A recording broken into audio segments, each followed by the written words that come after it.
Greetings, ladies and gentlemen, and welcome to the first ever Bat Chat. Actually, I think I've talked Batman with these boys once upon a time on the holy grounds at strangerradio.com. And in strangerradio.com, we have two gentlemen who have faces for television, yet they're on Stranger Radio. Although Steven also has a YouTube page, I'm going to bring them in one at a time. The first gentleman is a father of two. He is punk as fuck. He is also punk as his dad, which is a namesake of his show on strangerradio.com. Ladies and gentlemen, give yourself a round of applause for Jesse the Body Manderson. How you doing, Jesse?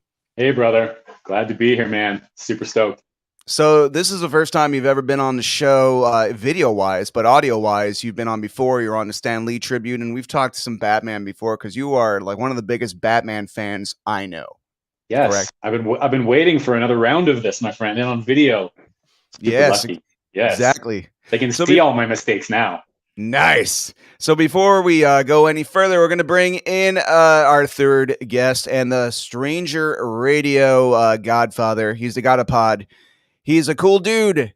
His name is Steven Fairweather. He's the master of the bass with the handsome face. Steven Fairweather, ladies and gentlemen. How's it going, Steven? Hello, good morning. I got to say, this is so dope, these worlds colliding, because Ryan, I know we've talked about it before, but how we met, how you kind of sparked our friendship was in an interview, and you brought up, I still remember the question was, who's your favorite Robin? Was your question that you asked in an interview backstage in Montreal. I don't even know, like 2009. And the fact that it was such a dope question, the fact that you knew that there was multiple Robins, and you're like, who do you think the best one was? I was like, this guy's dope. This guy's going to be a buddy. And the fact that now three of us are chatting with, as you said, Jesse, the number one Batman fan I know, and the fact that we can kind of get together and talk, this is just dope. And I want to thank you for having me and my boy Jesse on your show, bro. It's awesome. It's terrific. I should mention, here it is. Here's our title for tonight. This is a Stranger Radio Bat Chat with the Stranger Radio family. I should put up spoiler warnings later because, ladies and gentlemen, we're going to be talking spoilers because there's no way to properly appreciate this film without going to that finite detail. But it's been out for a few weeks. That's why we waited. That's why we let everybody to kind of sink their teeth in the theater. And everyone but me here has seen it twice, correct? Correct. You lucky bastards. All right. You can do it, man. I have two kids. If I've seen it twice, hey, get out there. One for each child. Before we get into this, let's give the history of the internet, because this will be up forever. Let's tell the internet, just exactly why we are qualified to judge this Batman movie. Jesse, we're gonna save you for last because clearly you're the biggest fucking Batman fan out of all of us. So, Steven, your history of Batman, give me your credentials. Sure. It goes back. I was 8. I was seeing The Mask of Zorro in theaters, and we left early out of a side entrance door and through this alley. This woman came up and propositioned my father for sex. He said, okay, left us, and that trauma rang true to the Bruce origin story. Bullshit. That's the road that led me here. Fucking bastard. All right. And he Jesse still hasn't gone to therapy. It's a nightmare dealing with this guy. All right, so let me get into my history of Batman before we go to Jesse, which it will be like the 1-2 punch and actual answer of these. My history of Batman is love Batman my whole life. Saw Batman, the original '89 movie, when I was way too young to see it. Not even processing it. I remember, like, by the time Batman Returns rolled around, I had more of a formed brain to appreciate the delightful dark mess it was. Even though it's one of my favorite movies, but in hindsight, you're watching it and you're just kind of like, yeah, that movie takes a lot of leaps when it comes to when people don't complain about comic adaptations not being accurate enough. I'm like, they made Penguin a fucking mutant. Okay. Like they took some swings, and good for them. But my entire life, I remember, like, it's funny. The most stuff I have in front of me right now is all Batman 66 stuff. I have a Batman 66 costume, but my whole life I was kind of like wanting the Dark Avenger Batman, and Batman 66. I'm like, fuck off with that dancing goofy shit. Especially on a Canadian channel YTV, Batman came on, and I was like, oh my god, we're finally getting Batman the animated series in Canada. That's fucking awesome. In Montreal, and they start playing the 66 one. I'm like, the fuck is this? After years of wanting to see, that fucking Fox Kids one with the awesome darkness and the Danny Elfman score and the holy shit. So by the time, it took me years to appreciate the blue and gray Batman. And the reason why I'm bringing all this up is that I love, like Grant Morrison, I love all Batman. I love funny Batman. I love silly Batman. I like dark Batman. I like brooding Batman. I like murderous Batman. I like all of them. And I can appreciate every single iteration of it because it all matters. And that's what Grant Morrison said. It's so beautiful. He was like, yeah, Batman starts off, he's in his early 20s. He's really dark, but then he, feels that he has to lighten up and he gets a kid sidekick. And then eventually, because of all the toxins that the Joker and Scarecrow have, they start hallucinating. Everything gets really go-go in the 60s. And he was like describing 70 years of Batman almost like years in Bruce's life. And I'm like, yeah, that's really cool. Everything matters. And I really started to embrace Batman, the blue and gray Batman, because of Batman the Brave and the Bold, where it took the funny and the serious. And to this day, I'm telling you, there's not a singular part of my Batman lore that I'll be like, fuck you to, maybe with the exception of Batman and Robin. But, that it is what it is. Now that I've blabbed, Jesse, you're up to the plate, sir. Before I say anything, you're younger than me, and you obviously have like a big affinity for Batman 66. Like, what was it that made you like be into that Batman? Because I didn't like that one for a really long time. I was like, fuck you to Batman 66 for a long time because Keaton was my Batman, and you know what I mean? Yeah. So, Batman the Brave and the Bold, the cartoon. It actually wasn't even a fucking cartoon. Recently. Yeah. 15 years ago, let's say. Right. Maybe 12 years ago. 38. All right. Well, I'm 42, so not that big of a difference. So. Oh yeah. So cool. The big reason why I loved it was my friend and I, we rented the Batman Brave and the Bold Wii game one day, and it was just so funny and it was full of dialogue, and we're like, oh man, this is awesome. and then I'm like, blue gray Batman's pretty cool. Yeah. And then reading Burt Ward's book. Actually, no, I liked him before that. Reading Burt Ward's book was a big part of it. Just appreciating the 60s and its time, and just being like, I think as soon as I retract my statement, I started liking Batman Adam West as soon as The Dark Knight came out, because that was the darkest Batman I needed in my life. Now that fix was, now that I had that fix, I could appreciate everything else because the representation I wanted existed. Yeah. Sounds good. That makes sense. Mm-hmm. Mine was when I was 10. I mean, Steven said 8. Mine was like 10. From what I remember, was the Keaton Batman. Like, it was 89. I was 10 years old. And in Surrey, British Columbia, I talked about this on Punk His Dad a bit, but in Surrey, we had a comic shop called Talking Illustrations. And my dad just started taking me there. And they had these grab bags. They had I think they're really cheap. It was like $2 for 5 comics, or $6 for 10, or whatever the fuck. There's all these different ones. But I'd always grab these grab bags and always hope that there'd be a Batman comic in there, because it just happened. That Batman movie had just come out. My dad was also a comic book collector, and I have still most of his comics. So they were always around to leaf through. But then starting to go when I was 10, and Batman movie coinciding with that, it just started a love affair for sure. I still have the 89 Batman adaptation comic, and I collected everything that came out. And that's when these mugs came from. This is Batman Returns. These the McDonald's beautiful glass mugs, and it's just gone from there. And it's never gone away. Comics just became this blood in my veins, man. And Batman was always the one. It seemed like all the best writers seem to tackle Batman, and that's really what he's become, this amazing character. Grant Morrison, his take is fast. Yeah. How he just incorporates everything, and it's just madness. But that's really what it was. 89, 10 years old, and the rest is history. I have a glass case of Batman across the way here. Went deep. I don't know. There's something about that dude. The best human, best fighter, smartest dude, best detective. if you had everything at your fingertips, what kind of human being you could shape yourself into. And he's a good guy, and the whole doesn't kill thing is like, but yeah, that's really the big picture of the whole thing. Awesome. All right, so so this movie comes out, like, Batman's had an interesting run, 89, Batman Returns, Joel Schumacher's comes out. Let's just go a little bit through history before we get to, the main event tonight, which is a movie that I'm dying to see again, like fucking dying to. But Batman Forever comes out, and I remember that summer very well.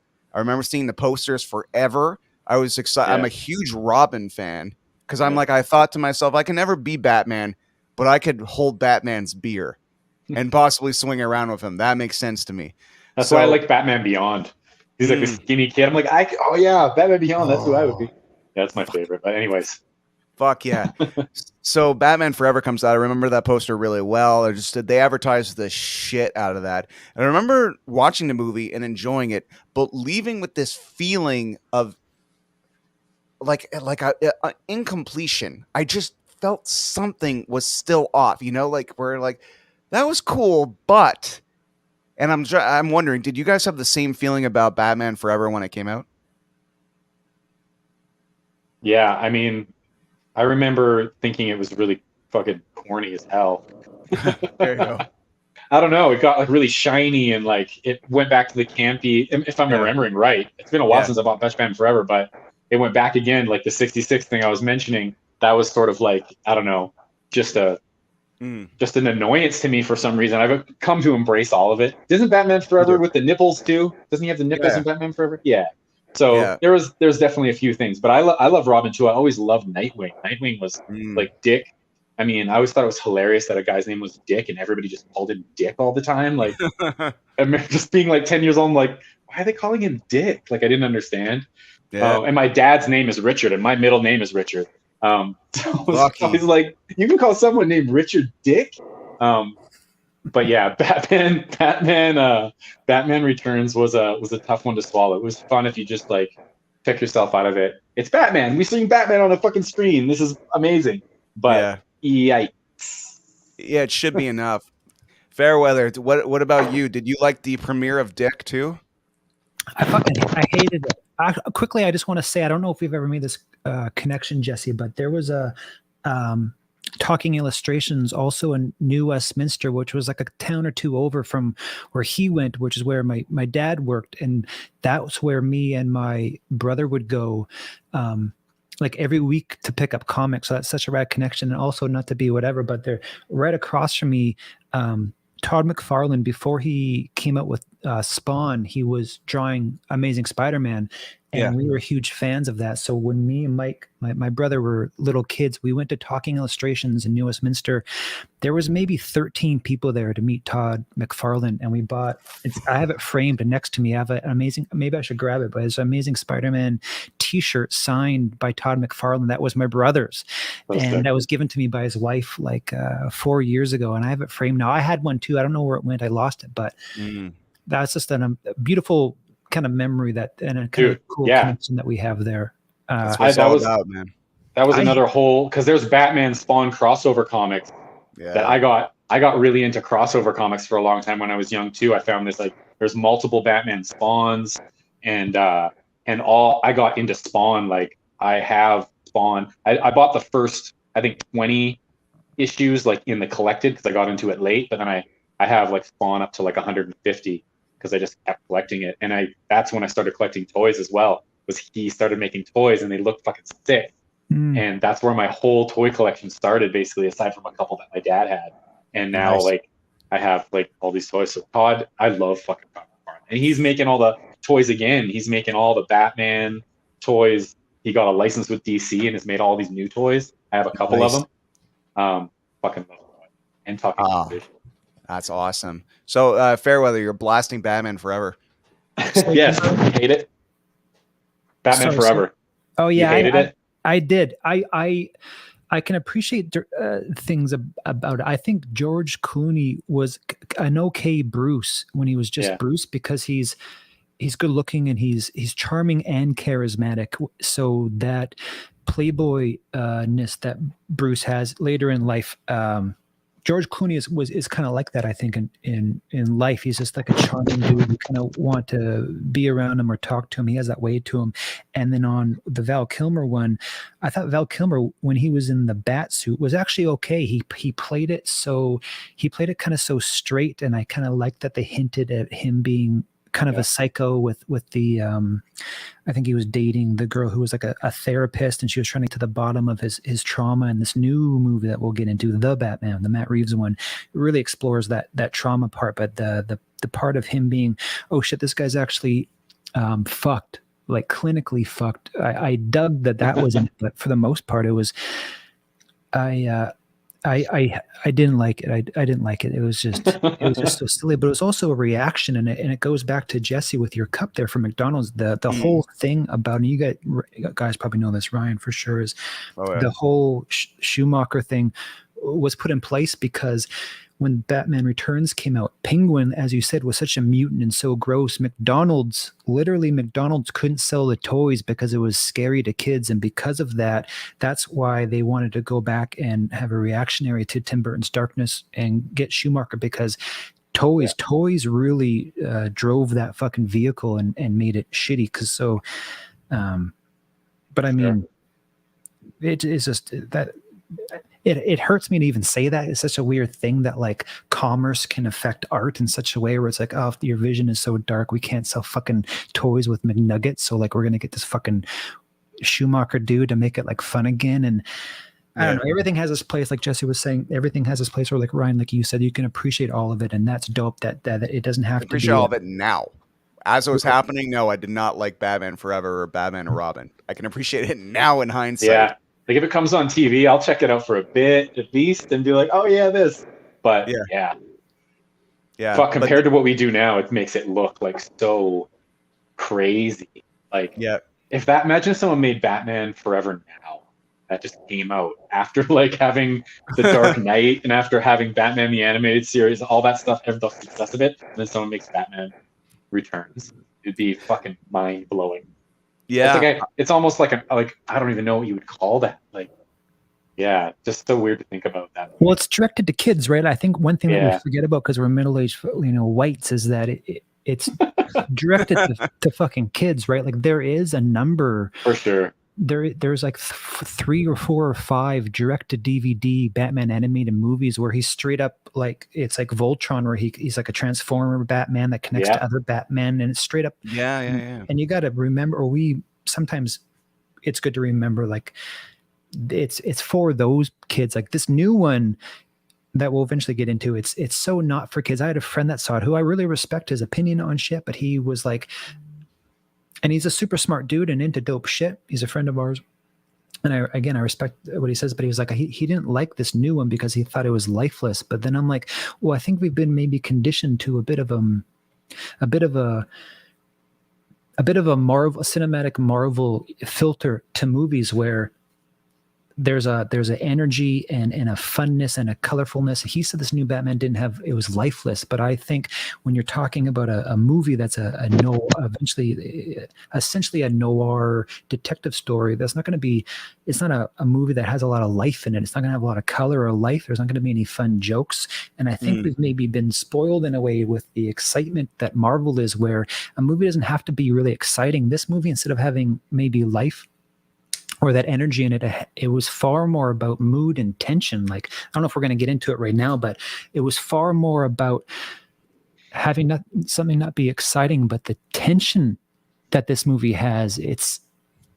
I feel blew my mind, man. Like the tone of it. We'll get into it eventually, but I got so many thoughts about the fucking. Yeah, no worries. I feel too like maybe I could see people that aren't into Batman, that haven't been following Batman for decades, would maybe not like this Batman. Like maybe those kind of people that, because for me, this is like the Batman I've been waiting for. He's more on brand, detective, all that stuff. We're gonna get into it, but. You know what? You want to just get into it? I mean, we've all been holding back. We all fucking know we like the Nolan movies, okay? Yeah, Nolan's great. fucking like the Nolan movies. I feel like we're gonna get into it as we get into it, because it's gonna be like, I like this, but in this, like, there's so many things. Like, I just compare this new one to all of these old ones, and this, so we should totally just fucking. Okay, so let me just start, because I've only seen it once, so like my recollection will pale in comparison to the the detail oriented accounts that you guys are going to do. But let me just do one of mine. This is the first movie I have seen in 2 fucking years in the cinema. I don't go out. I don't want to. I saw this movie. This is the first movie I saw in the fucking cinema in 2 years. So I take my mom, and for her birthday, it's a late birthday, and I'm in the cinema, and we get Ultra AVX because one choice seating, and we're sitting there, and just I forgot the magic of what it is to go into a dark room and all you see is a screen, and it is fundamentally rude to pick up a phone during a viewing.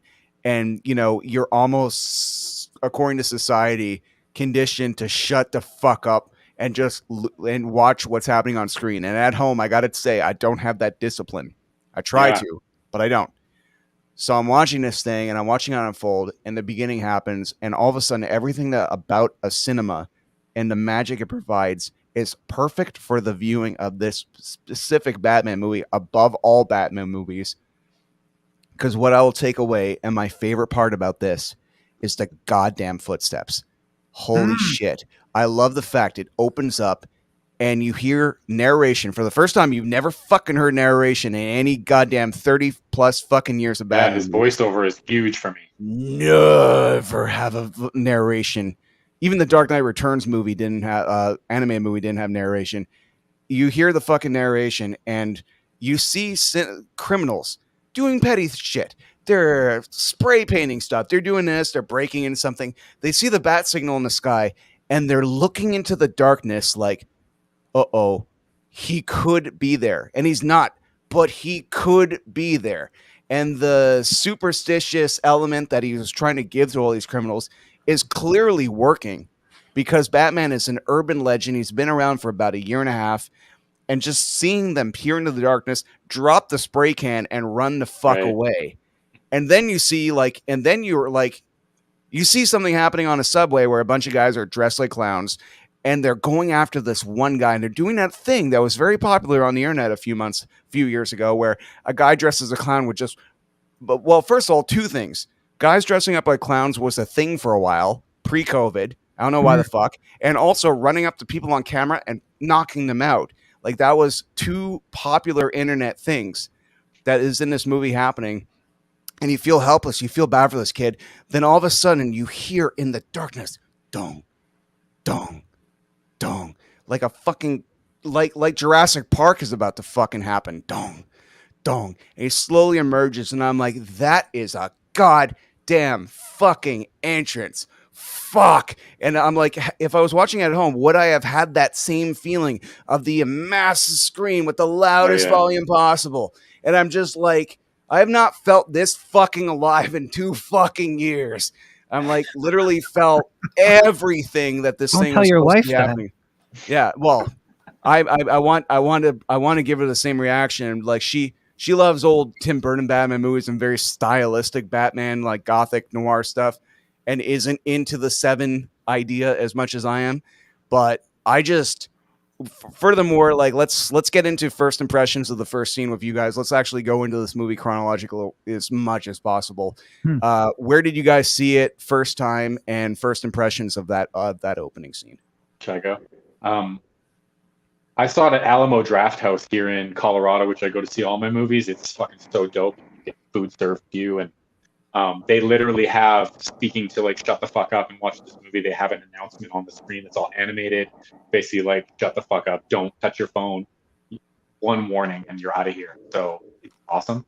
And it's so comfy, and it's bottomless popcorn. It's like you're in a giant living room, and there wasn't a lot of people there. I went to it wasn't completely sold out, believe it or not. It was like the 11 o'clock show, which was like the night on the 3rd. So it was like the first showing, which I was stoked to be able to go to, which I never really do.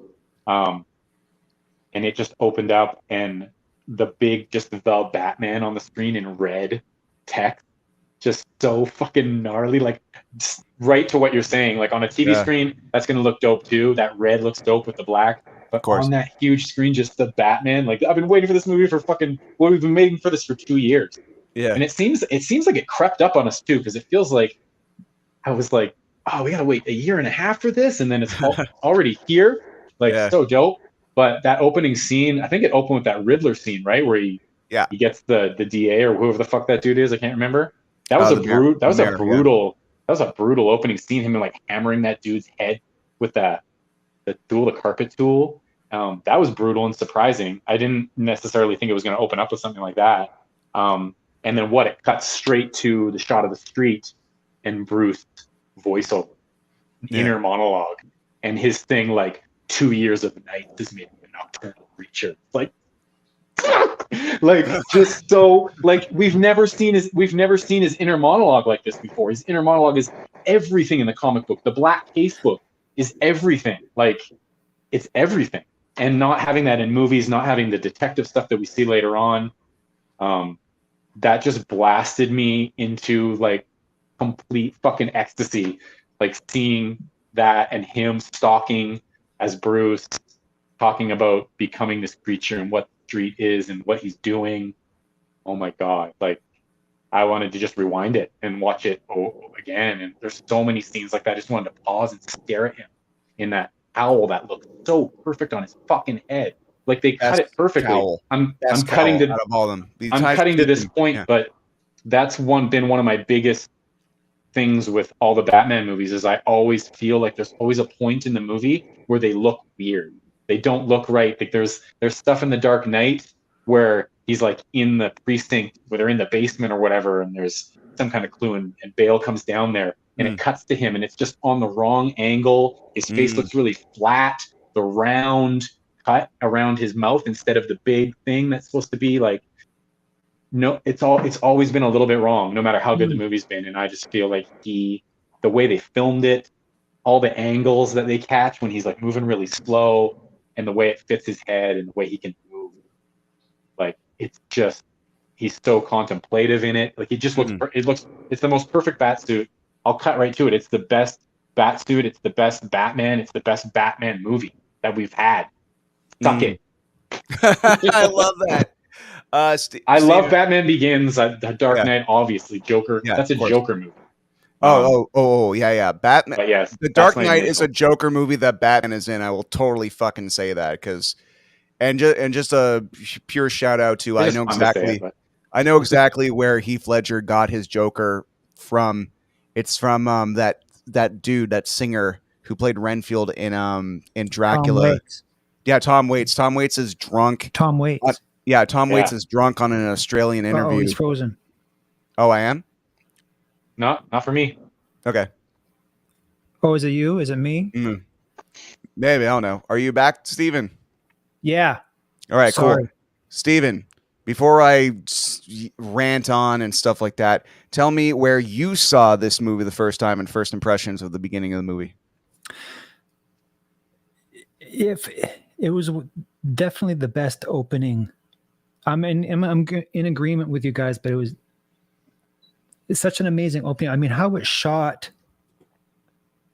I've been doing I kind of was looking at interviews by the cinematographer that they got for this, because how it's shot and lit. To Jesse's point, I think Bales looked weird because the lighting. He was in all of a sudden he was in fluorescent lighting of a police precinct, and they talk about the difficulty of light because it's matte black, and the difficulty of lighting something that's matte black is difficult, and no one really had cracked it. And the way that this cinematographer, I don't remember his name, Greg, thanks to Ill Rain here, Greg Fraser.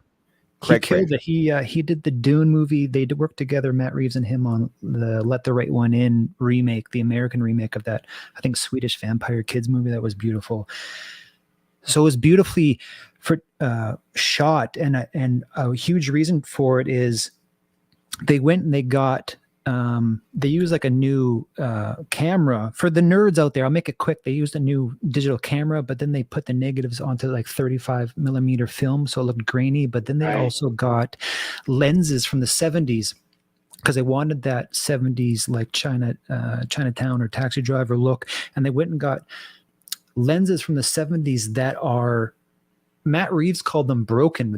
They worked, but they were broken because if you watch it, Ryan, when you watch it again, or anyone that maybe notices it, I had to see it a second time, but there's so much out of focus in areas and the focus spots are kind of always not centered, and sometimes they're done on purpose, but they want it to look that way because that gives you more of a real life kind of the movies in the 70s. I think people liked, especially filmmakers, is because there's nothing fantastic about movies from the 70s. They looked like you're watching real life, and I think what they wanted to do with this movie is make it look like you're watching real life, and that helps when you have these kind of what they call broken lenses over the camera, and that gave it so much of its tone and its feel. And that is what blew me away about the opening. The opening 20 minutes is fucking breathtaking technically, but also on the vibe and the tone level, on top of the lenses and the lighting that they just mastered, and they did it so beautifully, darkly beautifully, is that you immediately understand that this bat is coming, like all the other ones, Christian Bale's especially, of course it's about fear and transcending fear onto others, and it seems like a lot of times in the other ones they would use anger, they would use fear. Like Christian Bale's was like swear to me, like yelling and angry and testosterone. Good theme. Where this one is like immediately it's fear based. It was so much of a more ominous tone of fear based. So instead of just straight up testosterone yelling and getting people scared because of your physicality of imposing, a fucking guy in a bat suit coming at you, this dude was just ominous, where he was just using it was like Michael Myers, like the way Michael Myers or the Terminator, Michael Myers and the Terminator never ran after anyone. They slowly fucking walked after you. And that's fucking terrifying, where someone's just like, I'm slowly coming towards you and nothing's stopping me. You're shooting me, you're doing whatever. And I'm just kind of slowly coming to you. And that's so much more scarier to me than just a bully running at me or flinching or punch or telling me swear to me, or like Ben Affleck with the weird computer voice. So much more ominous.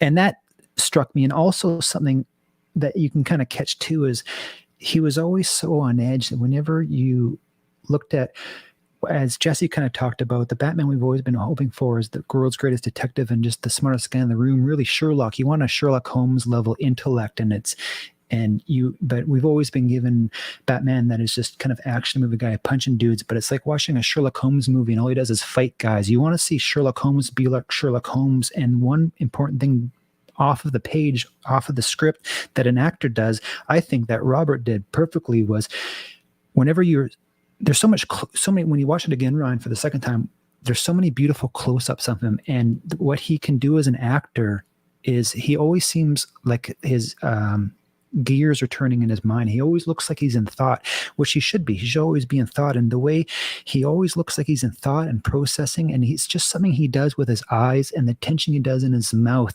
gives him this vibe that he's always in thought, but also that he's always kind of on edge. Every time you see him, even when he's Bruce, this was the first time, and we'll probably get more into this, but this is the first time that even when he's Bruce in the movie, he's still Batman. He's not pretending to be anything. He's this dude that's on edge. If you watch him, every time he's walking anywhere, his hands are in fists, even when he's Bruce. And the only time he's kind of chill and shows a level of sadness is when he's with Alfred. And that's so important to kind of see that he's still in his trauma of his parents going, but he's using the trauma as a focus to do what he needs to do.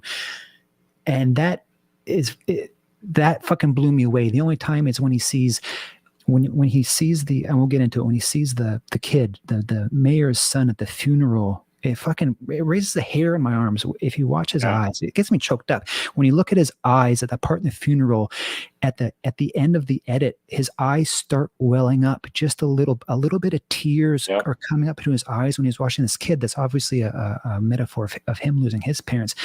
And Robert, that just blows me away. So, yeah, sorry, but his acting. No, I'm glad you went that deep, man. Jesse, before we move on to the next part of the movie, was there any other comments, something that you wanted to mention? Because, Steven, That's what, yeah. I mean, it was, Steven elaborated on it well. It was really the way that it was a real choice for him to like walk up slowly on these criminals, like in the subway, like doing, like, we see him swoop down and grab one guy in his cape and disappear. This guy disappears. Like the way they kind of filmed it in Batman Begins when he first is in that shipping yard and busts the guy out of the limo and says, "I'm Batman" for the first time. That whole fight is like, you can't even see him. It's all shots of like the bottom of his cape and like fast motions, and he's like undetectable. It's like crazy. They went like such a different way. Like he's creeping up on these guys. Like it's such a distinct difference.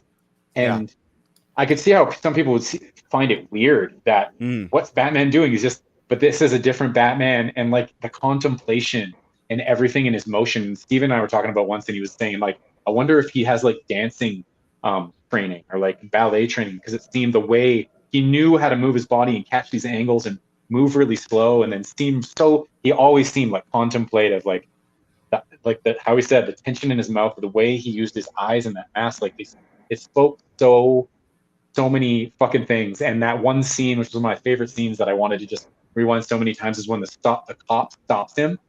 When, first of all, Batman is suddenly standing in rooms with cops, everyone. Okay, I'm glad you brought that up. Now we got to bring up this part. Okay, so we've established Edward Nygma is more of the Riddler, is more of a villain from a Saw movie, or he's more Jigsaw, or he's more a villain from a Morgan Freeman 90s movie, like a total psychopath. Not a giggly guy like Jim Carrey would portray, and it's fine. Like we said, there's room for everyone's Batman silliness, seriousness. It's all Batman. It's all great. But something I've never seen since the 1960s TV show is Batman standing in a room full of cops trying to figure it out. But this is the Batman that reminded me of the 1990s animated series, in which Jim Gordon and Batman is the specialist. He is Morgan Freeman. Who you call in when you can't figure it out. And I have a funny story about seeing this in the cinema, because as I said, the magic of the cinema, where everyone turns off their phones and shuts the fuck up, and it just absorbs into what's happening. Not in this that town. scene. Not That in scene is there. You go. New York. Well, they fucking yelling at the screens and shit. well, I'm from Canada. We don't do that so much here. Oh, Okay. bro. It took me fucking 6 years to like.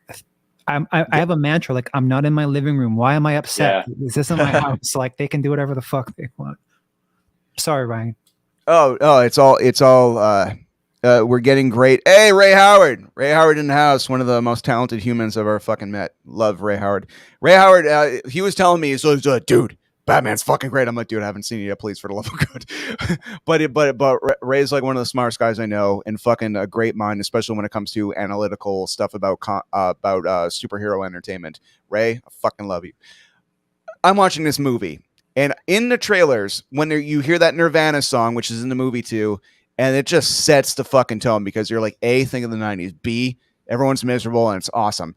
I'm watching it and I'm waiting for that scene, because in the trailer, the thing that make my fucking head spark is Batman is the POV shot where the cops are just like, fuck is this? And you see the back of Batman's cowl slowly walking, not like, Commissioner, I'm coming through the window. It's like, no, he's walking through the fucking door. And as I'm seeing that, I'm finally seeing it. There's a flash in my eye, and it's someone coming into the cinema late with their fucking phone on flashlight mode, shining it around everywhere, looking for their fucking placement seating. And I'm just like, the fucking chairs are lit up, asshole. There's a whole rope light thing happening, and the cinema's empty. Sit wherever the fuck you want. So anyway, sorry. Now that rant is over. That's a worthy The same rant. thing happened to my second viewing last night with the fucking flashlight. Sorry, go on though. Okay. So I'm seeing this happen, and it's so fucking masterfully shot that Batman's presence in it is still almost like a ghost they're aware of, or they're trying to ignore, or they're looking over the shoulder and being like, Gordon is not the commissioner. You know what I mean? He's a high-ranking cop, but he's not Commissioner Gordon yet. Right. And there are people giving him shit about Batman being there. And I was just the way, Matt Reeves, you gorgeous bastard, the way you framed every shot Batman seemed cool. And like you were saying, like a similar thing where Gordon and Batman are talking about in The Dark Knight, where like the lighting isn't right, his mask didn't look good. This was fucking phenomenal. The lighting in this shot and the way it made you feel and the way it was acted, everything about this scene. I'm like, if it was all in the trailers and it's the moment I was waiting for and it fucking delivered. Okay, who wants to go next about Batman working with the cops? Yeah, I just loved it so much. I just thought it was, I mean, I listened to Fat Man on Batman. I love that podcast and the way they talked about it. I don't want to repeat stuff that they said, but it's kind of weird to like, at first it's shocking. Like, wow, we're just right into it. He's just in the fucking room with the cops. All the cops fucking hate him. He's just like in the light. This isn't shadows, this is a fucking rad, like street level noir thing that we're seeing right now. And it felt so special. And that scene where the cop just like puts his hand on his chest, like this, he's like a foot and a half shorter than him. Just, whoa, buddy, where you going? The look on his face and his eyes where it's just an unrelenting, he just stops and just this statuesque, just like, I'll fucking kill you. Like, just so good. Just let him through. He's with me. Like, oh my, yeah. What am I seeing right now? Like it was magical. It was something I'd never seen, obviously, in any Batman iteration live. It's been like what you wanted to see for so long. And the way he walked through that crime scene and sort of found that spot of blood on the floor that they obviously didn't see. And the cop's like, oh, fucking shit, Batman's doing my job for me. Man, just fucking so beautiful. And so many scenes to follow. The scene where all the cops are with him in the cage and they're all fucking yelling at him and they have to pretend that, and he has to punch Gordon and fucking run out, zip up and like, oh my God. Oh, that was fucking great, especially when he was telling him, okay, well, we got to talk about another scene before we talk about that scene and why that scene was even happening. But Steven, thoughts on Batman and the cops in this movie? What I liked about it is I think there's like little nuanced differences, I think, to the reaction in it, and it kind of gives you the spectrum that you'd want to see or that you would, I think, expect to see with someone if this was happening in real life. And that's a mixture of what the fuck, this guy's a freak, like, what are you doing, you freak vibe. There's, hey, this guy is fucking up our investigation, like he's going to fuck up our evidence, the chain of evidence. He's going to tamper our evidence. What's he doing here? So, and then there's people that are just like intimidated by him. So I think the fact when you kind of watch all the cops' faces or you hear what each of them are saying, they kind of react in kind of different ways from like, you're a freak. What the fuck is this?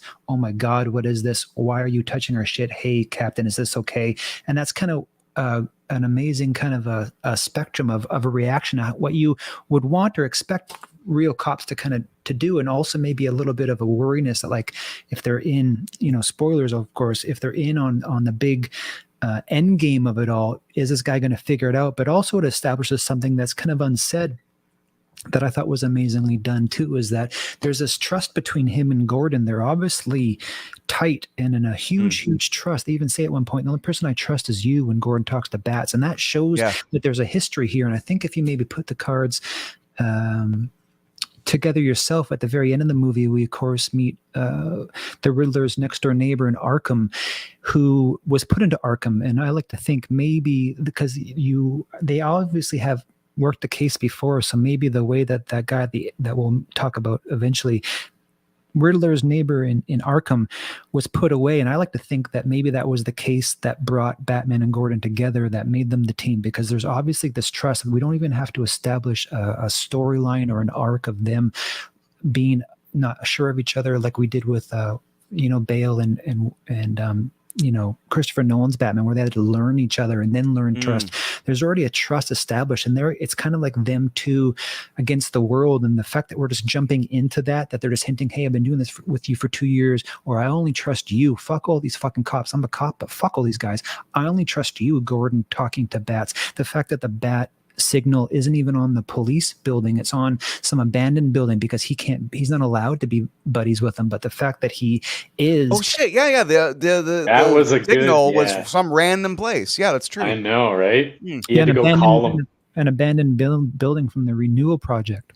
Yeah, so cool. I saw it once. I didn't even know that. Yeah, so no one knows where the back signal is or who's putting it up in the sky, but it's Gordon. So that trust is dope. So that and seeing that plethora Plethora. of the police officers' reactions, I thought it was beautifully done, man. So, okay, Absolutely. just a quick analytical point about this movie and the relationship of Batman and Morgan Freeman, and AKA Commissioner Gordon or Lieutenant Gordon. I'm saying Morgan Did Freeman. they ever say that in the movie? Did they ever call him Lieutenant? They call him Lieutenant, yeah, I right? think so. But I'm just Right, kind cool. of like the team they had. It reminds me of, actually, no, if anything, Batman is Morgan Freeman, and you know, and because you look at all the movies. Along Came a Spider, Seven, like all those '90s Morgan Freeman movies of like there's a fucking bad guy and we got to solve it. When you look at all the relationships Batman's ever had with Commissioner Gordon, the most established they've ever been is the animated series in 1966, because the Keaton films, he only really talks to Commissioner Gordon in Batman Returns, and he's kind of in a run after fighting the Red Circus Gang. And Commissioner Gordon's like, wait, Batman, thanks, Batman, for saving the city. And he has no use for him. And then there's like a few rooftop exchanges maybe in Batman Forever, but it's all silly. The most established is of course, is the Nolan trilogy, because Lieutenant Gordon and Batman were both figuring out their shit at the same time. Their relationship was huge, but at the same time, you were seeing the beginning of it, and they didn't really investigate anything together. They were talking to each other, but not the same fucking thing. It's not like Batman Year One, the comic book. It's so awesome. But in this movie, it was really cool to see them both get their hands dirty in the car with the severed hand and all that stuff. Like, really, Batman and Gordon were partners in this movie. Yeah. And that was fucking awesome. After all these years of Batman movies, to see that relationship you've seen only in the printed page properly. I mean, come on. Let's face it. I don't even think in the comic books I've ever seen Commissioner Gordon investigate a severed thumb with Batman, to be honest. Let's just put that on the table. But right. but he was put through the ringer in Killing Joke, though. Mm-hmm. Oh yeah. Oh God. Yeah. and just to say, in Justice League, even though I love me some J. Jonah Jameson playing Commissioner Gordon, it's a very brief scene, and you could tell it's an old hat to them. And he's such a good actor that you could still tell that they have a relationship. And I would have loved to have seen more of that. But really, the relationship between Gordon and this one, I just fell in love with. I could have watched it all day. But getting to the point, because we want to get to the punch, I love the fact that Batman has these contact lenses that are like like fucking cameras, where he could see the names of people and their rank in the city, and the exposition of corruption through the Iceberg Lounge when he kind of breaks his way in. And okay, let's talk about the scene where Batman kind of before he knows how to get through roofs and sneaks into places, when he just entered a building like a fucking brawler. Let's knocking on doors. Let's talk about that, Jesse. Let's talk is about. Is that what you mean when he's knocks on the door and goes into the club? You know who I am. And doesn't he do it again, as Bruce too? That was a weird thing. It didn't. I've heard other people talk about it and made me kind of contemplate, oh yeah, that is kind of weird that Batman's knocking on doors, but it also is extremely badass. It's this, like I said, this isn't a shadows Batman. He's not fucking really sneaking all too much, except when he's spying on Catwoman or he sneaks later though. There's moments you need to sneak, but. Yeah. I mean, he's trying to make an impression for sure in those scenes, and him knocking on the doors and just it was hilarious to me that people were giving him lip and but he's new as well, right? So he's this new guy. Those guys have clearly never seen Batman before. You think they'd be fucking terrified, but they're so full of themselves that they give Batman lip and then they go to sleep. That shit was pretty amazing. He just storms in. I remember thinking when he storms in as Batman, feeling claustrophobic. It's almost like, Batman, what are you doing? It's dark. He doesn't know where he's going. There's people everywhere. They could get him at any moment. And first time you see him run in the whole movie too. When he goes into that club, and I remember feeling oh shit, he doesn't know where he's going. He just doesn't give a fuck. He's just gonna fuck everyone up, and he doesn't care who sees him. And it's almost like early on, like that Batman would need to be seen, like you skulk around a bit, but you got to make your presence felt at certain moments. And that was a pretty powerful fucking list. All right, we have a comment here. It's like, I love the attention to detail in terms of how Vengeance maneuvers through crime scenes, regarding every detail through his lenses to review later, slow and steady. I love that shit. The lenses were amazing. And I love it when he spoiler everybody, like he tells Catwoman later to go in as kind of his eyes and ears because she works there, and he's telling her what to do, kind of like, Chloe in 24. Like, he's behind the scenes, but you are learning as he is learning who all the corrupt fuckers in Gotham are in this Iceberg Lounge set. Now, this is a soundstage that they built, but to me, it felt like Philadelphia, actually. With the bridges and everything and and the trains. It felt like Philadelphia a little bit to me. Steven, what did you think of Batman showing up? He is the Bat who knocks. What do you think of that scene? I loved it. I think it was important because I think what they're hinting at is, what I think they're doing, as Jesse said, when he knocks, do you know who I am? And he's Bat. And then he knocks and he's Bruce Wayne. He says, do you know how I am? And I think what that is foreshadowing in future movies is we're getting a Batman. At the end of the movie, we'll talk about it later, but the change he makes in the paradigm shift he kind of has from violence and vengeance to hope, it hints with those two knocks, and they did it on purpose, and they used the exact same sentence on purpose, I think. And it's because we're meeting Batman now, but eventually we're going to meet a Batman who uses the power that Bruce Wayne has, power to help and to stop crime too, with money and his influence, and who he is can literally get him into the door, into the room. And they're literally showing, as Batman, he can get into the room through violence, but also as Bruce Wayne, eventually with his money and his influence over the city, being the Prince of Gotham as Bruce, that also is going to be how he can get into room to see people, to be Batman, but to do it as Bruce. And they're kind of showing a dark mirror of how it can be the exact same thing, but with or without the cowl, but with the exact same knock, the exact same sentence, and into the same means of the end of what his mission is, but as his split personality of two different people. And I think that's what they're alluding to, and I think they did that perfectly and beautifully, I think. And then, as Jesse said, the fight into the club is more of that Michael Myers Terminator, where I'm just walking forward and nothing's stopping me. We also have a sentence of Bruce when he's talking to Alfred, where he's like, I remember me and Jesse were talking about this, when he's getting he's just walking towards gunfire at one point, and a beautifully shot scene with it's only lit by the sparks of the guns, and he's just walking towards guns. And me and Jesse had my favorite, we love to debate about Batman, just he and I, on text message. And what I like about that, and what I think that shows, and it goes to one sentence he says to Alfred in the train terminal, the Batcave, is like, he doesn't care about his well-being. He cares about this mission, but the fact of him getting hurt or him even getting killed, he's not at a point where he really has any self-care about himself. So him walking into danger, he's not even registering that this might hurt or this might kill him. He definitely has a bit of a suicidal tendency to him. And I think that kind of just shows of this Terminator-ness and the Michael Myers-ness, where I'm just walking forward and nothing is going to stop me. And it doesn't matter if it's a fucking crowded club of all these people. He's just walking in and you're not going to stop him. And I thought that's such a rad take. And also with the, as you mentioned, Ryan, with the eye contacts, I love that kind of shit. I love the tech. It's always been it's always been a need to show, yo, this dude has billions. He made those. Show us tech. Show us tech that no one has, that maybe we all know that the government, the American government and the American army complex has inventions that the public won't see for years. A stealth bomber was made 10 years before we even knew about it.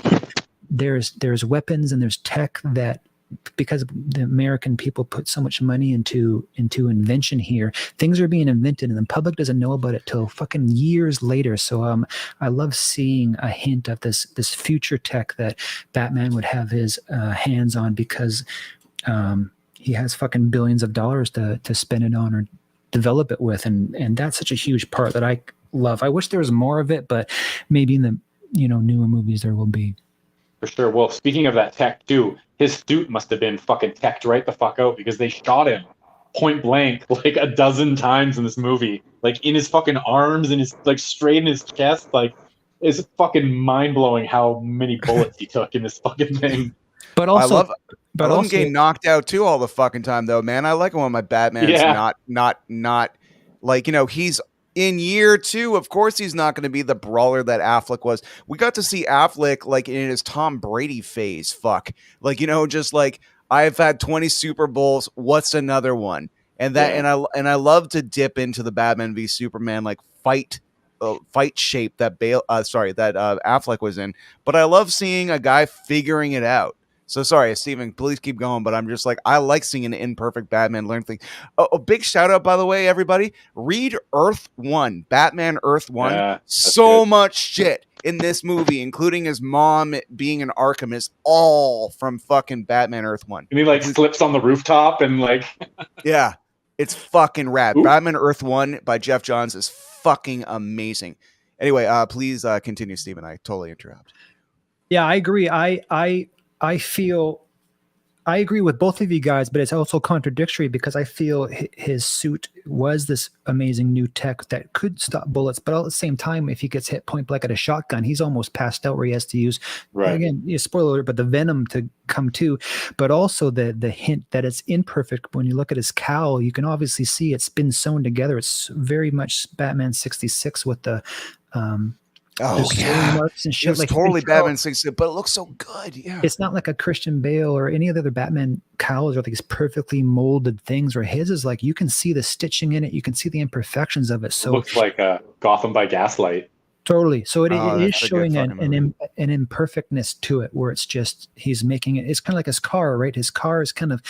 It's not a perfect like fucking Tim Burton's or all the other Batmobiles are these kind of perfect machines. Where his is really. It looks like it's been put together piece by piece. They don't all go together. It's clunky, but it's been made for a purpose that's not slick or perfect or you know what I'm saying. Did either of you listen to there's a book, audio book that they put out. Steven actually hit me to it, but there's an audio book that they put out that is a prequel to the movie. No, tell me about it. It's called Before the Batman, and I just listened to it on Audible. I had to like buy like a little trial to listen to it, but the whole thing is about him having this secret room that he's like back from this trip, back from college, and he's got this secret room that Alfred knows about. You find out later Alfred knows all about it. It's this, and he's got this car under this wrap that I'm going to build this car out of. This is his whole project. He's got this little mini like laboratory setup where he's like taking like fabric from a random like fence and like taking samples of this liquid from this like crime scene that he snuck onto or whatever and like analyzing it in his lab and like sort of honing his skills. And then he takes the car out and fucking races the car with this race gang and meets this girl and ends up racing the car to prove like what he can do in these races. He goes up against these street racers. And then the side story of it is that how how Wayne Manor was donated and it has been this orphanage, and the Riddler as a child stayed in that orphanage and fucking hates Bruce Wayne, sees him. He has everything that he's ever wanted and has all this shit. Now he lives in his fucking house and it's an orphanage, and he starts like being a little criminal and like it's all about his fucking riddles, which riddles aren't that complex in the movie, but there's like that whole thing. It's like it shows you the Riddler and what this is going to be the villain. Shows you him like building his car in his little laboratory and deciding what he's going to be. And yeah, really cool. It's not too long. I listened to it in like 2 days and it was cool to listen to that before seeing the movie for sure. Big shout out to Browntown who's saying, Jesse, Steven. He's a Stranger Radio listener. He checks out our shows. That's awesome. Thanks, Browntown. Welcome, Browntown. Okay, so let's just say there was not a lot of screen time in this, but still effective and a great actor. Andy Serkis as Alfred. Now, this Bruce Wayne is the biggest criticism I'm hearing is like, oh, he's not very good at being Bruce Wayne. He's more suave. But I'm like, but in the spirit of the addiction he has to being Batman, I see a guy who, when he's Batman, he's fucking high, and he's everything he wants to be. He's everything he wants to feel like. And when he's Bruce Wayne, it is withdrawal. Hence why he's kind of like almost twitchy in his day-to-day life, because he's not used to talking to people. And I'm sure after 2 years of, fucking COVID, but even people who don't like being around people in large crowds, Steven, I'm sure people can relate to when all you do is you want to get your shit done, and then all of a sudden you're at a family gathering you didn't feel like being at, or a birthday party, and there's a bunch of strangers being like, hey, how's it going? And you're sleep deprived, and you're just like, I have no patience for any of this. All I want to do is the thing. I wanted to do the thing. Why am I here? All I want to do is the thing. And that's how I see this Bruce Wayne. And I'm kind of like, and the reaction to Alfred, yeah, he's not all lovey-dovey, because he's like, Alfred, you worked for my dad, and my dad's dead. And in this iteration, which is very similar to Earth 1, Alfred says, I was supposed to protect him, meaning he's the badass from Earth 1 who was kind of hired as a bodyguard, not as a butler. So he finds himself kind of raising Bruce, even though he's like, I'm a British Special Forces guy that knew your dad. And what's fucked up about it is that, Bruce is cold to him until he knows Alfred is in danger. Then all of a sudden, when he's racing home, his voice changes and he's talking to the other person that works for him. He's like, I need to speak to Alfred right away. And his voice almost seems like a helpless kid all of a sudden.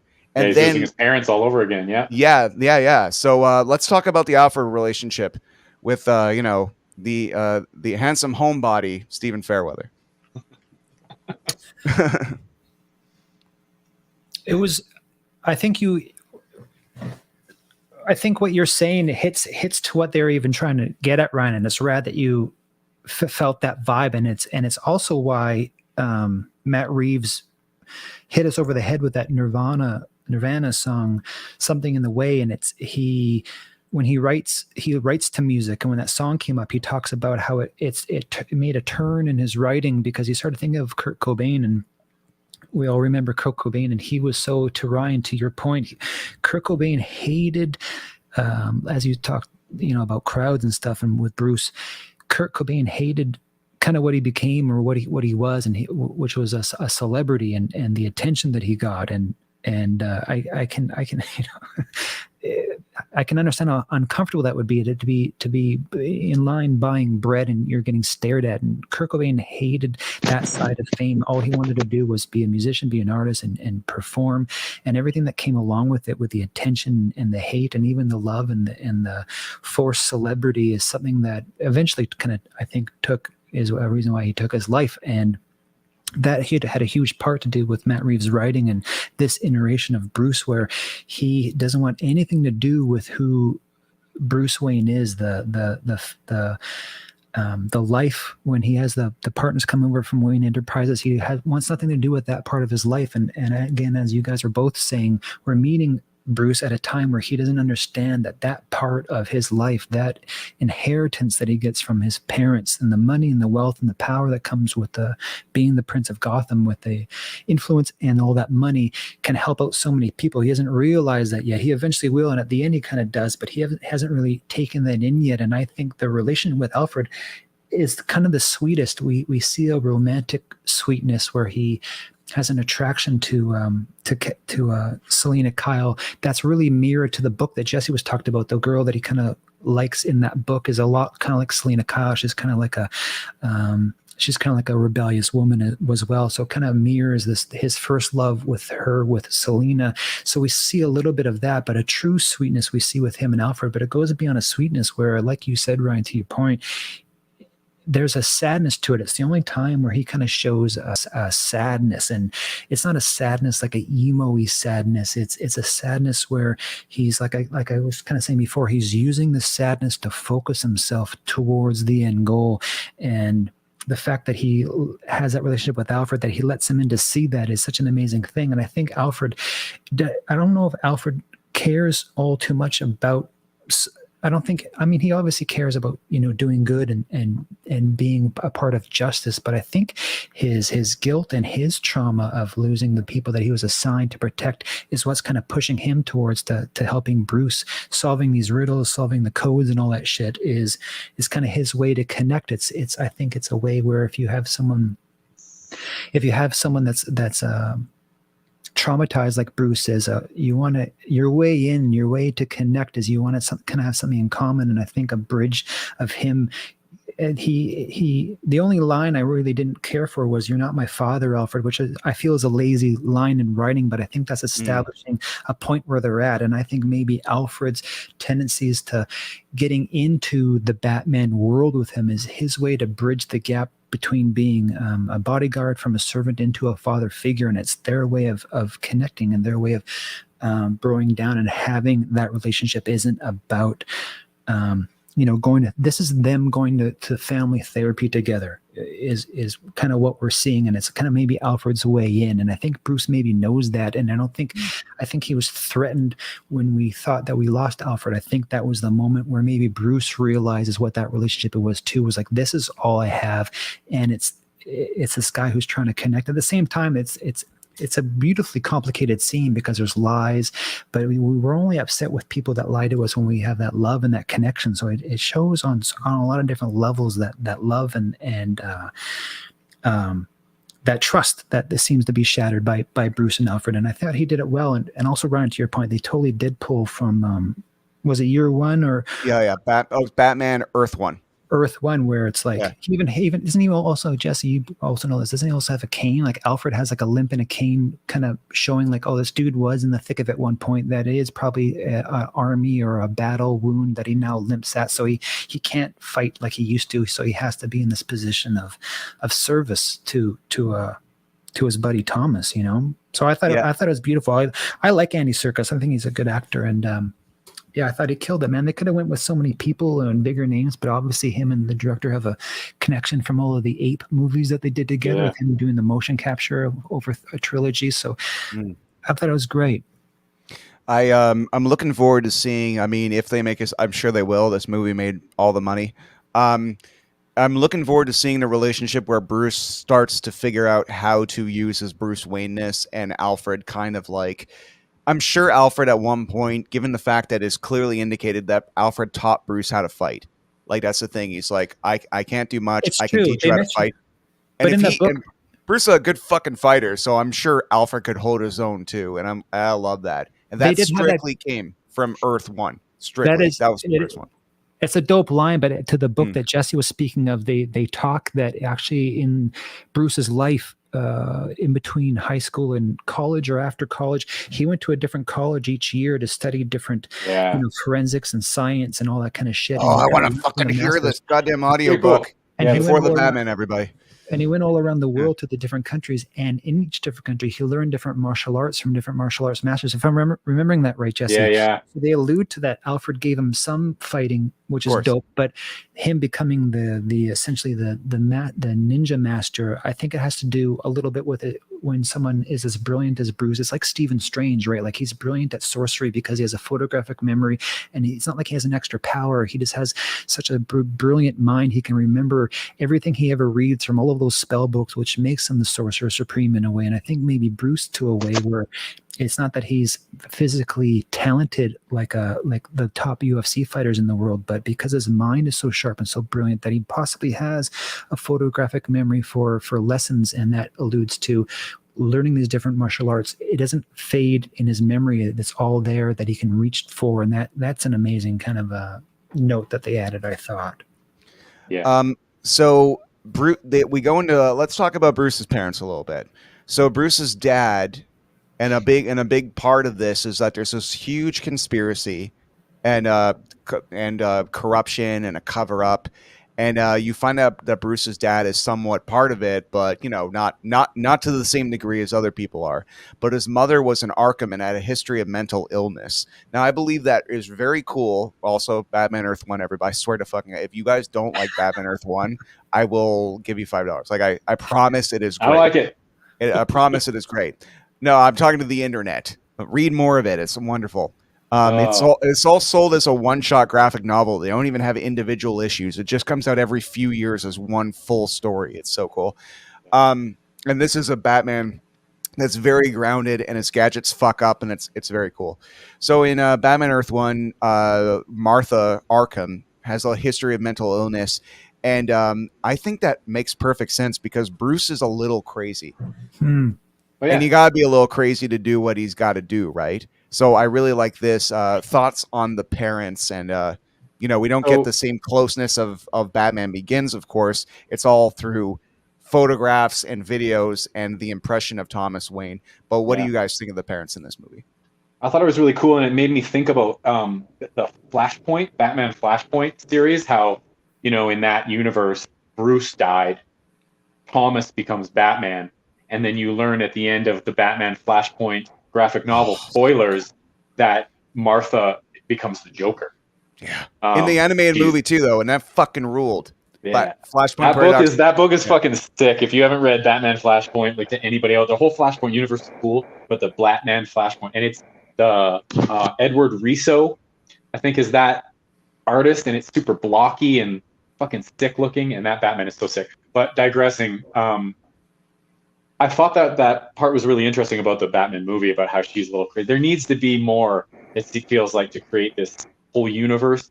It can't be just this like perfect thing. His parents were rich, and it's so tragic that they died, and now I'm Batman. It's like pulling threads from that relationship with his parents and twisting it into his reality of mourning his parents and being this figure of vengeance and this fucking masterful human being. It's like it tests his emotions, and it shows you a side of a character. You want to see that. You need trauma and tragedy to pile up. That's what Batman is. It's like, this whole thing. So I loved adding that aspect to it for sure. Having his mom be a little bit crazy, and like the lies and with Alfred, it creates this whole thing, right?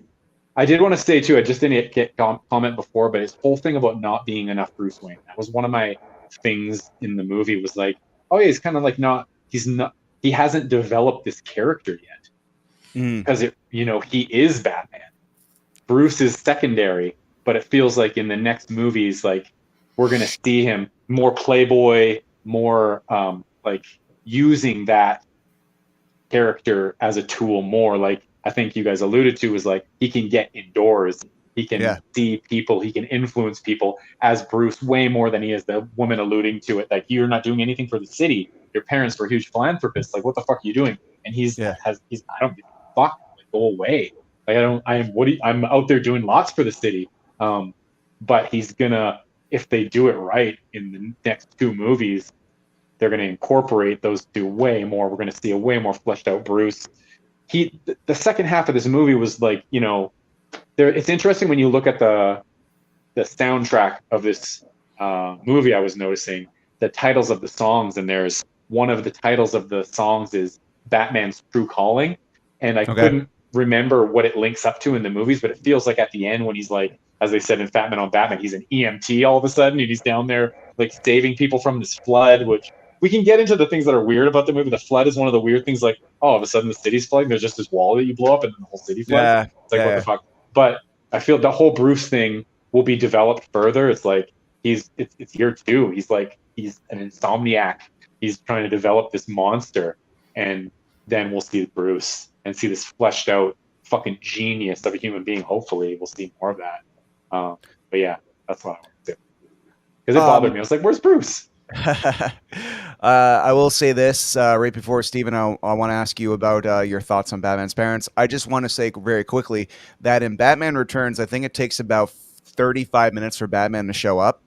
And in most Batman movies, he is Bruce Wayne, and you're just waiting for Batman to show up. This story takes place over about 6 days, and he's Batman 90% of the time. Yeah. The first time we have ever seen this beyond an animated series or a video game.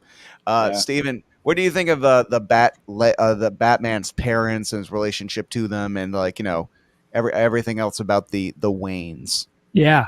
I first want to talk. That's interesting. Jesse saying about the Kevin Smith Batman. I tried watching their review. I got 10 minutes. I don't fucking get it, dude. They're like, Kevin, eat a sandwich and change your strain. Like, what the fuck? Crazy. I only listened to it. I've never watched it. Okay. Well, I've never watched. Yeah.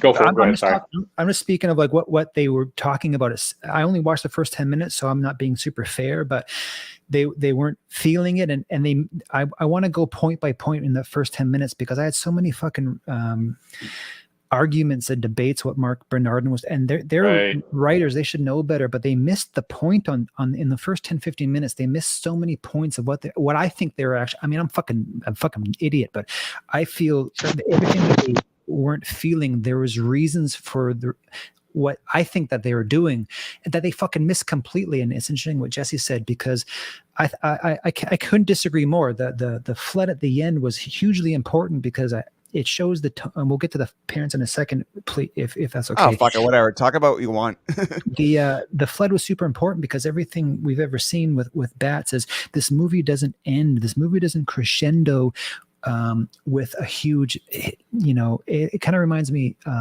of M. Night Shyamalan's Glass, where it teases that like this bad guy and good guy are going to fight at the top of this building in the center of town and all the news is there, and it just ends with a guy dying in a fucking puddle in a fucking parking lot. And that's so beautifully done, I think. And also, like M. Night Shyamalan, the sucker punch that Ron, you talked about, is from the M. Night Shyamalan movie. That the thugs that they're fighting at the beginning, they're catching because they're sucker punching someone on tape. Anyways, the flood was important because it's not seeing a Batman that's punching his way to justice, that's punching his way to being a symbol of vengeance and eventually hope. Is the movie crescendos at the end with not him really fighting the villain. The villain's already put in and he fights some fucking nobodies.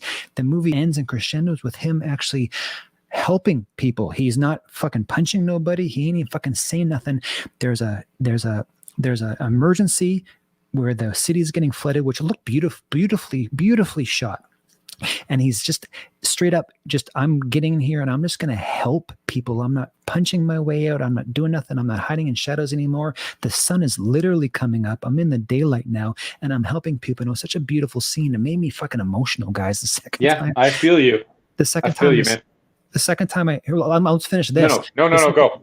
The second time I saw it, I almost started fucking crying because he's in the water and he goes up and it's the new mayor elect, a couple people, and he moves the shrapnel and it tears me up. And everyone's freaked out because it's a guy in Batman and he's been vengeance and he's been the shadows and he's been fear, and everyone's like, what the fuck? And they're kind of pulling back and he's there just to help, and he extends his hand and no one takes his hand, and I get fucking emotional.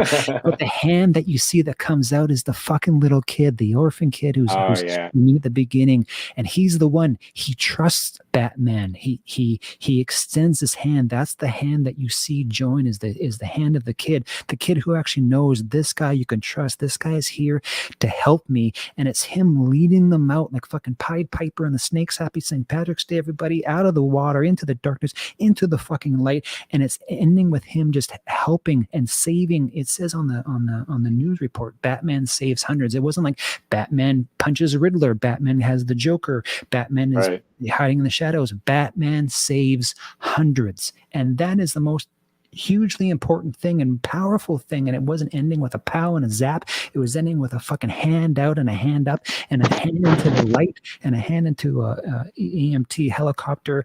And so the fact that Mark Bernard and Kevin Smith missed that fact, it's like you have fucking 9 other movies where you can see him punch the Joker and the movie ends and it's all done and we're all happy.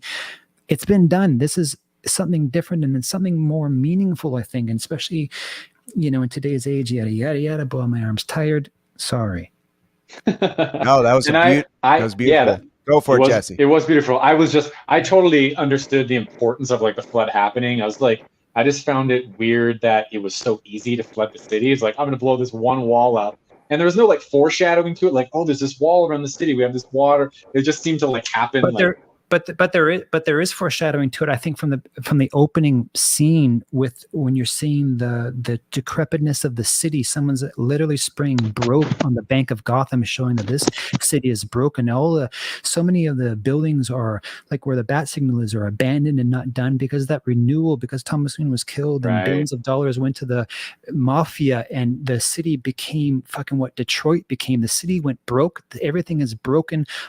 I think that does allude to it. Like this city is on the edge of being what Detroit turned into a broken city that went under. So it kind of makes sense that like, an explosive can fucking explode a wall. And I think it does allude that this city is, it's a fucking broken city, right? And I think somewhere in the movie, Edward Nygma shows that he has plans of the city, and like knows the infrastructure and all that. So I think maybe there could have been like one or two. He was a city analyst.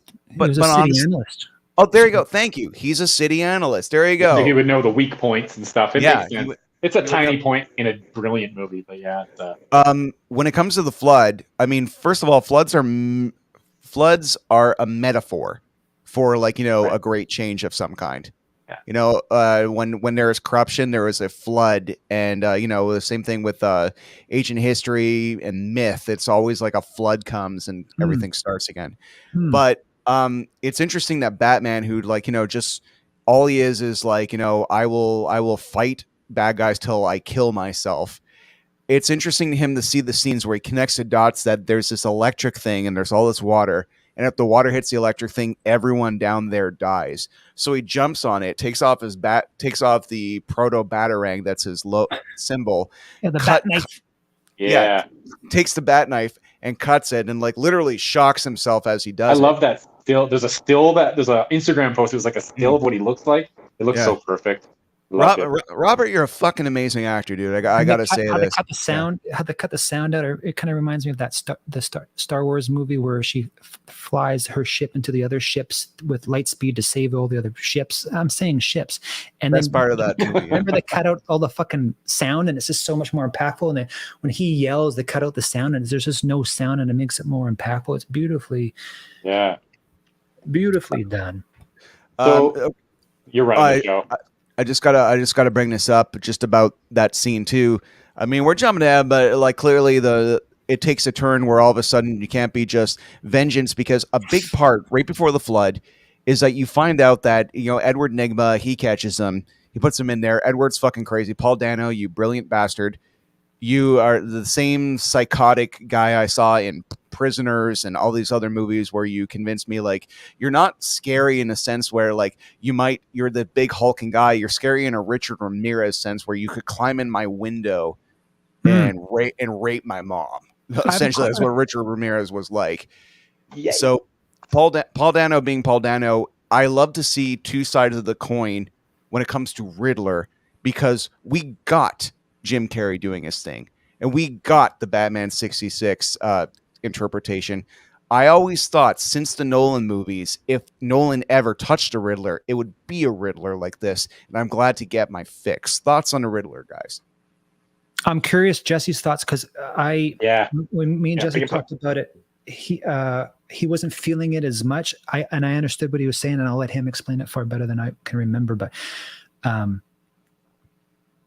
and then I'm curious, Jesse, also with your second viewing, I felt what you were saying somewhat, but the second time I saw the movie, I felt I wasn't as put off by his performance as maybe you were. Did Riddler, talk about the Riddler, and did your thoughts on his performance change from your first to second viewing? Because mine, it did take me out. He was so, I'll get into it, but it did take me out a little bit because of his reaction. But I do like that he was playing someone that's mousy and nerdy, but also incredibly insane with his moaning and his yelling. Me and Jesse worked as mental health care workers, and that moaning and that yelling and that moaning is something that hits home with me, and I think it probably does with Jesse because of our years with dealing with people with mental illness at our old job. But was the second viewing, did it change at all for you with Paul Dano's performance? So the first thing for me, I don't think I've ever seen Paul Dano in a movie before. I haven't seen anything he's done before. You saw There Will Be Blood. Oh yeah, I did. That's right. Okay, so that was a long time ago, but yeah. And sorry to interrupt you, but I bet you also saw Prisoners. I did not. Oh, okay. Is that about child abduction and shit? Yeah. Fuck, I'll never see that. It's an amazing. It's Denis Villeneuve in Ryan's hometown. Yeah, I know. Yeah. I've looked at it a few times. I'm like, this will break my heart. It's amazing. It's amazing. Yeah. So Riddler. Riddler is my least favorite part of the movie. I give the Batman like a 9 out of 10 because I'd take one off for the Riddler. It's not so bad, but I felt there was, and it's not even his fault. Like, he's just a dude playing a character, and it's just a character itself. But I felt all the videos. This is the first thing I noticed. The videos that he sends in of him with his victim, they were very Dark Knight-esque. It's very much with the Joker, like, look at me, like those crazy. Yeah, but dude, we live in 2022. But they're going to make videos, man. I know, but it almost seemed like Joker's was so good. And also, sorry to interrupt you, but don't forget that Heath did it, but also Jack Nicholson was the first to put himself on television cameras when he was selling his Joker stuff. So Heath kind of took from Jack in a way with, hey, I'm going TV. I guess it's just his performance for me. I wasn't too big on like the suit with the glasses and his mouth covered and stuff. It didn't strike me it didn't captivate me. It didn't make me like, oh my God, this is Riddler. Like, it was fine what it was. I got a point to bring up when you're done, though. Yeah, I felt like the riddles were like, what was the first one? Was like, what does a dying man do when he dies? And it's like, it didn't seem like that hard. And the other one was like, the answer is justice. It's like, I felt like half the people in the theater were like, justice, like when it said. So it felt like that was a little bit weird. Like, should have been more like, wish there was more to be detective, like to figure out what the fuck. There was a lot, but can I? He seemed like he was chewing the scenery a lot, but not in a good way. Like, I was missing something from his performance. Like the Joker is such a high bar to set, and obviously anybody who takes on a fucking Batman villain is like, oh my God, like I have some big ass fucking shoes to fill here. But there was just something about it. Maybe investigating in myself what it was. That was these little squeaks and like sounds he made. It was like, it made me uncomfortable. That was one thing to say, is like, this guy's affecting me and making me like cringe a little bit, and not. So maybe that's an awesome performance on his part, but it is something that I need to like investigate more of, seeing this movie more. But he rubbed me the wrong way as far as like how I wanted to be like captivated and enthralled by a Batman villain again. And it was just like, I was looking for a little bit more. But I have a thought about this. Unless, Steven, do you want to go about something first? Because I have a thought on the Riddler in defense. Well, I mean, I'm just falling into my old role of me and Jesse debating Batman. Usually it's like text messages, and because we're both fucking dumb. But the a couple things. Number one, I'm with the riddles not being that tough. I don't think they're supposed to be tough. I heard other people, maybe it was on Fat Man on Batman, saying, no, these riddles weren't even hard. They're not supposed to be hard. It's not a movie about Batman solving riddles. That's like saying Hansel and Gretel is a story about breadcrumbs. He's leaving breadcrumbs. It's not about how much soda powder that they put in the breadcrumbs. Oh, I can't believe those breadcrumbs. It's breadcrumbs. It's a road to the destination. So the fact that people that nitpick, these weren't even hard riddles. They're not supposed to be hard riddles. It's not a movie. I know he's the Riddler, but it's not a movie where it's Batman's got to solve the riddle. I can't wait to go see the Batman at 7 because he's going to solve riddles. They're breadcrumbs to a larger picture here that they were building. And so to nitpick that, to me, to push back on it, they weren't supposed to be insanely hard riddles that only geniuses to figure out. They're supposed to be riddles that the audience can kind of get themselves or not get in. They're breadcrumbs to the story to get to a place that we need to get in the plot. That's what I think. But I felt what Jesse was saying, because the first time I saw it was super off-putting. But also I think, Jesse, for me, and maybe you're like this too, I think maybe subconsciously Heath Ledger in the Batman movie was so amazing. Not only the best like Batman villain we've ever seen, but his performance in that movie is one of my favorite things I've ever seen on screen. Even if even if I didn't like Batman, I think I would still be blown away with the change of his voice, the choices he made, everything about that performance blew me away. So possibly subconsciously we have a bar in our hearts and a bar in our minds, and when something doesn't even get close to it, it seems lower than it actually is. And I think if we can maybe take that out, where this is a different universe, and to take that want of something as brilliant as that is out of it, which is going to be hard to do because it's insizzled in our minds, like, yo, this is what people can do. If you're not going to do this, then then it's not even going to be that good. But I at the same time, I get what you're saying. Some of his choices were unsettling and cringeworthy. The second time, it didn't take me out of it as much. You want to see people, you'd never want to see actors acting, and sometimes you kind of do. Yeah, but he is acting, and that's why I gotta defend him right now. I gotta step in. And defend my buddy Paul Dano here, buddy. The thing about Paul Dano and his whole interpretation of the Riddler is that this is a shitty version of Batman. He's inspired by Batman, clearly, but he sucks. He has a mask, and it's stupid. But he's a dollar store dime version of I Want Vengeance, and he doesn't have the he doesn't have the social cues or the emotional intelligence to even be as smooth as Batman, nor the physical strength. All he has is, like, he's literally the garage band first practice version of Batman. And he's terrible at it. And when he acts, it's because he's talking to his idol. And it's not like, oh, I'm so unhinged. It's just like, oh my God, here he is. I need to show how important I can be to Batman. And I want to be his villain. And that's the thing. So my interpretation of Paul Dano is like, yeah, you're doing all these things, but notice he only talks that way to bats. Everybody else, he's totally whatever with. He's not all like... until he finally meets Batman, until he finally gets there. He's kind of holding back in a sense because he's not going up to his villains and saying, "And no, I'll hit you with my wrench."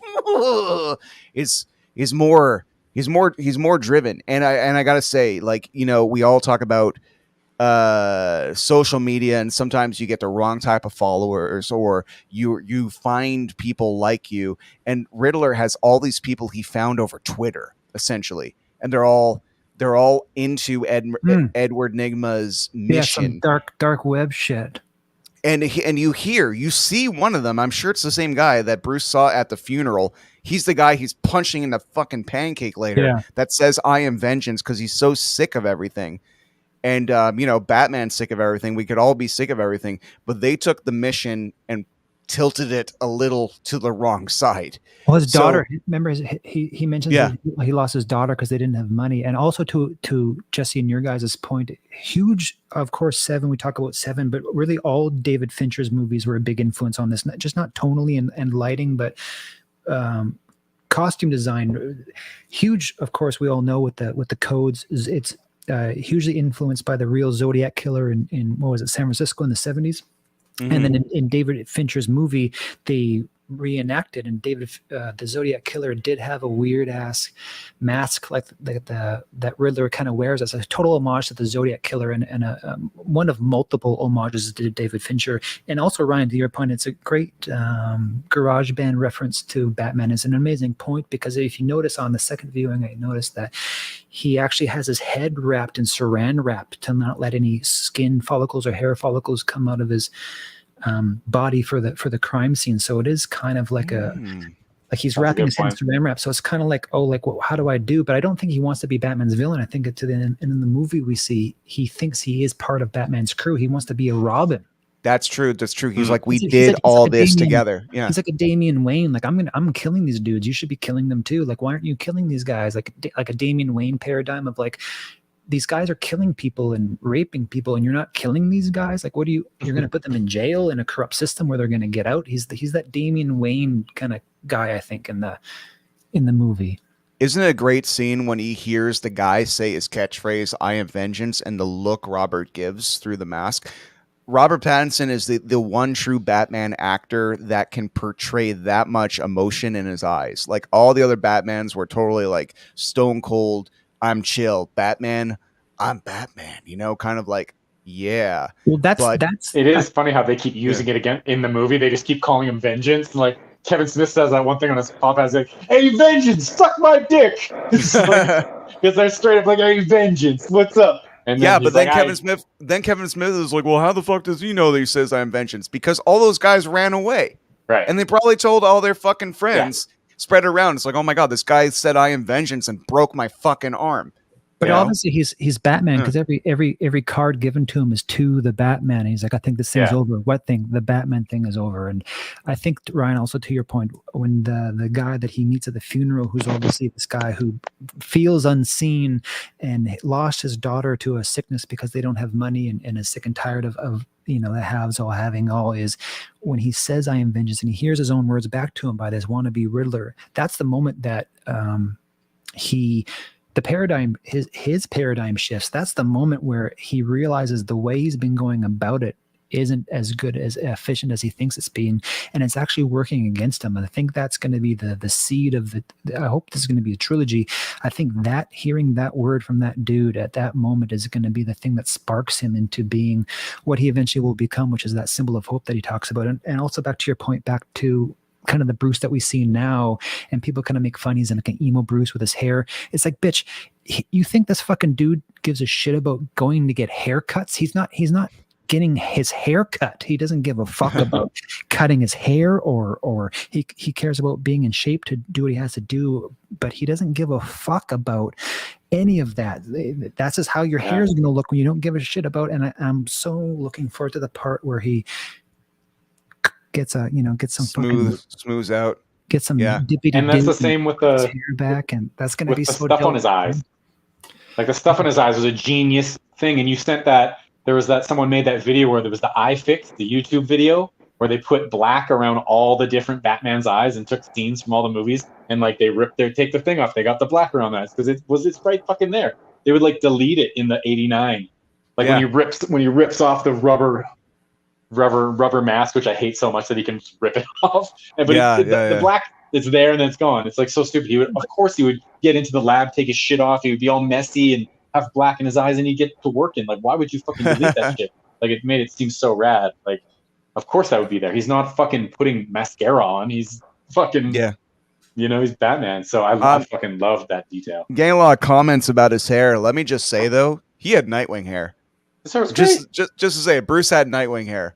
Where are I want to see the comments. His hair at the funeral, though. Is that a girl on her knees, or what's that emoji? I don't know. Is that a she? Flat top Batman still wants his money back. He had the perfect little like like his hair seemed great. I mean, it was all. I loved character. But that's the thing. It's not about his hair. He doesn't give a fuck about. No. But I mean, if he had an afro, that'd be fucked. If he had like just a long ponytail, that'd be fucked. It's gotta be something. It's gotta be something. At least he didn't have a mohawk. Like let's just go to the thing. Your parents are dead. You're fucking rich. You're angry. Essentially, he could have been going around the world just spending all the money, being on all the drugs as possible to escape reality. But he doesn't have drugs. He has Batman. And Venom. He's got that Venom though. Oh fuck. Okay, we haven't talked about Catwoman at all.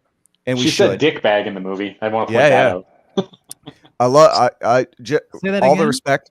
She said dick bag. Remember, there was two lines that I was going to talk about in the movie that I thought were hilarious, and one of them was when she just called the guy a dick bag. Thought that was really good. I didn't even. Anyways, thing of what I loved about Catwoman in this movie is that she wasn't aggressively Catwoman. She never gets the cat cowl. She's like literally doing enough to get by because she's not going to be like, I'm breaking in. No one should see me. I'm going to make sure I have a cool cat mask. In this reality, no, I don't want people to recognize me, but I'm not going to go out of my way to be as theatrical about it because I wasn't inspired by Batman yet. She will be later. Be like, oh, my buddy Batman looks really cool with his mask. Maybe I should step it up.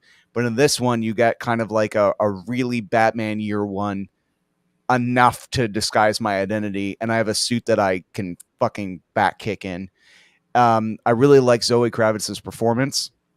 I think she, in the spirit of Eartha Kitt and Halle Berry, I think she's like she's definitely bringing Catwoman in this movie I feel for her, but at the same time, what I love about her the most, even though she can kick fucking ass and she is great, she was the stunt coordinator on this movie. Is amazing. What I love about Zoey Kravitz in this movie is how the politicians talk to her and her ability to infiltrate, and how nobody assumes that that she is as strong as she is, and they're always looking at her as like just this sexual object, and she knows how to use it, and her ability to turn it on and turn it off like a performance, like, and I need this guy, and I need this guy to let his guard down. Yeah, you know, she's a master manipulator. Yeah, the charm, the master manipulator. Like, good on her. Like, a similar scene in The Dark Knight Rises is when Anna as Selena is in a bar, and she's like, screaming like, ah, ah, oh my god. The cops walk by and she's just like, ah. Yeah. Like, I like that duality that Selena Kyle can have, because it's not about the acrobatics, it's about her ability to get shit done. And I don't know, I thought that was great. Oh, what your thoughts on Catwoman, everything? She looked great. I love that original, that first mask. I can't remember what book that's from. It's like a year one sort of, but it did have the tiny little protrusions on the top. So it was just a hint of like cat ears, and how it went like over her. That's like old school, like fucking straight from the comics. Love that shit. And I thought, like you said, she did a great job. She was that master manipulator. The cat burger, like, we need to see more of that. Like, she's breaking into that one, being really tricky with the lock, and then encounters Batman. I thought she was really great, and their chemistry was fucking terrific. They really had something. Like, there was like those news stories that came out. I'm sure they were fucking made out about how they were in a relationship during the movie and were like caught like fucking on the hood of the car or something. Did you guys ever read that? It was like something that came out. It was all bullshit. Yeah, it had to have been, but it seemed like it could have been. Like, they had a chemistry, man, and like I've seen interviews with the two of them, and there's fucking certainly a chemistry there that is really, because I mean, depends how far you go, but eventually, like, they get fucking married. Like, they're a fucking, like, in modern comics, like, they have a very, very tight, true, like, loving connection, and you want to see that, because it's one of those couples in comic books it's iconic, right? So I thought that they did a fucking amazing job. She looks amazing. She's gorgeous, and she's so talented perfectly. When she was getting dressed, like in that scene where he's looking through and watching her, he's creeping on her. She's like doing it all. Like, her just getting dressed was like, oh man, like, that's sexy Catwoman right there. Like, she's not even trying to be sexy, and it's just like watching her put a fucking, like, brush her hair back. Like, oh wow, like, she really, really looked like the Catwoman that I look for interpretation. I like how she leaves her apartment too and just does this amazing acrobatic feat, lands on the ground, and like, it's just like exactly what you want to see. Yeah. It's like she's almost has a superpower, Catwoman. Yeah. Like, how can she fucking move like that? Like, that's the same thing with Batman. They're like mirrors of each other in a way, And I also love the fact that they're bonded together through the mystery of her missing friend. And even when her friend went missing after they went, they met up, and they go back and you see the apartment's been fucked up, you're like, oh shit. Steven, thoughts on Catwoman?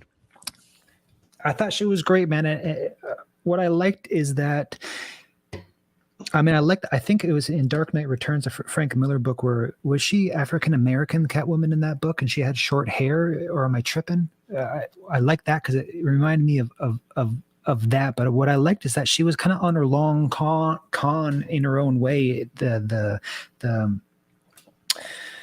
The incentive and the fuel of her being in the movie was super interesting, because it was huge. We know about these murders happening, and we know about Bruce's past trauma. But what was interesting with her is the reasoning that she's in all of this is, number one, she's obviously raised in a hard situation with her mom, maybe being a woman of the night, working these clubs and being killed at a young age. But also, she's all in this because she wants to get money from who her dad is, and she from the Long Halloween, man. That was so awesome. Sorry, please continue. That's okay. And the connection that we talked at the top before we went live is that Jeff Loeb, I think the writer of Long Halloween, was Matt Reeves, the director of the movie. That was his screenwriting teacher in university. So the fact that Matt Reeves and Jeff Loeb have this connection with the movies, the graphic novels that Matt Reeves took the most from are from Jeff Loeb's books, and the fact that was his teacher in school is such an amazing,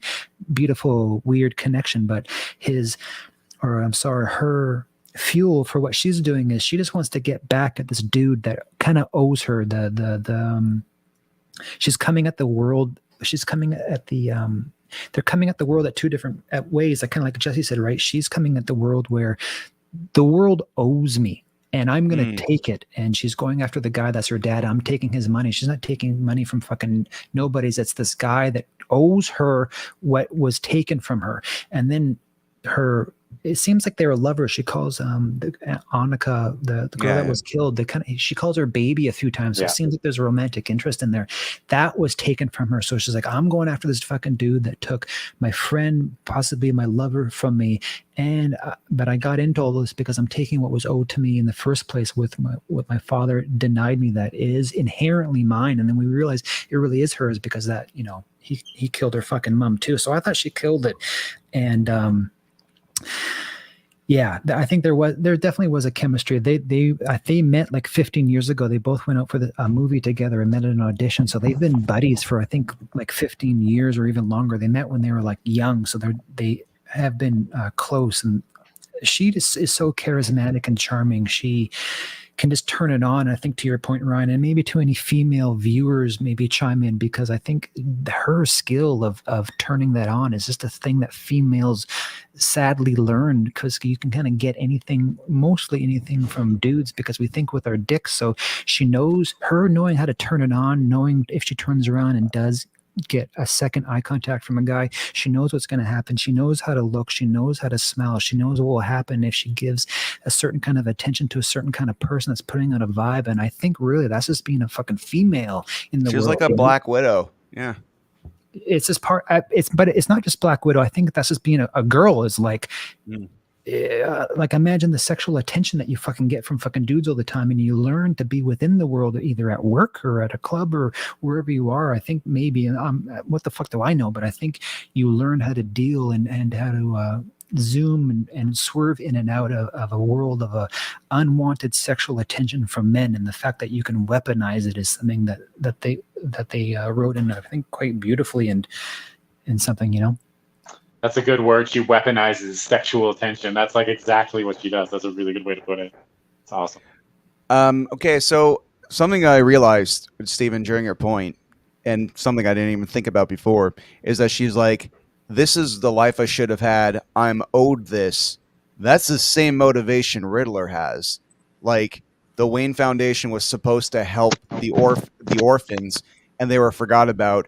And fuck you, you're rich, Bruce Wayne, and I'm not. Suddenly Kyle feels that way about Bruce Wayne too.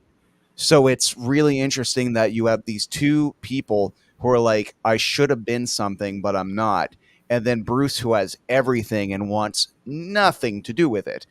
He's like, I don't care if I'm rich. I want to be rich enough to be Batman, but I don't give a fuck if I'm in fancy restaurants. I don't give a fuck about luxury. I will live on the bare minimum. I just want to be Batman. Well, Riddler is just like, I lived like shit because I wasn't rich. Catwoman, I lived like shit because I wasn't rich. Penguin, I work for an asshole. I should be in charge. Yeah, we haven't talked about him yet. We haven't talked about Penguin yet. The unrecognizable Colin Farrell as the Penguin. I know what I think about Penguin. Let's hear from you guys. Well, he looks amazing, obviously. It's anybody who thinks he doesn't. We're getting a Penguin show, first of all. We get to see that dude in a fucking show. We're going to get an HBO fucking Colin Farrell Penguin show. He was amazing, and I felt like he made up for what I felt was lacking a bit with the Riddler. Not to shit on Paul Dano, like, great stuff, but that's what I'm looking for. Like, man, he was unrecognizable, first of all, and the way he used his voice, the way he acted, just the way he delivered his lines when he's driving the car and Batman's just chasing him. He's like, I got you! Like, the way he said that shit, the way he delivered that fucking line. Oh my God, that, like, just such a great performance. Calling Batman sweetheart and, like, really playing up like that gangster. Like, he really is a fucking murderous motherfucker. I fucking loved it. It's the way his face was scarred, and I cannot wait to see that character fleshed out in fucking series. Like, I thought it was like Penguins in Penguins acting in Goodfellas. It was fucking great. And like really with the Italian accent, really like put you in that mob mentality, because it'd be really interesting. It's just like, hey, it's Frankie the Squealer, yeah, and there's Jimmy the Crooks, and then there's Penguin, like that wouldn't work. So the No, fact not that this at all. guy is just like, Doug, what? You're gonna leave me here? Fuck you, vengeance! Like all that. Penguin felt real to me. He just felt like a kind of like, oh, here's this dude who just happens to be ugly, you know. And the penguin thing is kind of like, you know, the penguin, you know, the squealer, you know, Frankie the shark. Like, I thought Colin Farrell was great, and it's interesting how they just didn't hire just an ugly actor to play him. They had to go through all this trouble. No, because they hired chops. Like, they hired him for his chops. Yeah. But I liked his relationship. He reminded me of the Joe Pesci in Lethal Weapon 2, where he's the guy that you need to talk to get to the other ones or whatever. He's like this kind of like likable guy that could be considered the bad guy. But great scene, really cool.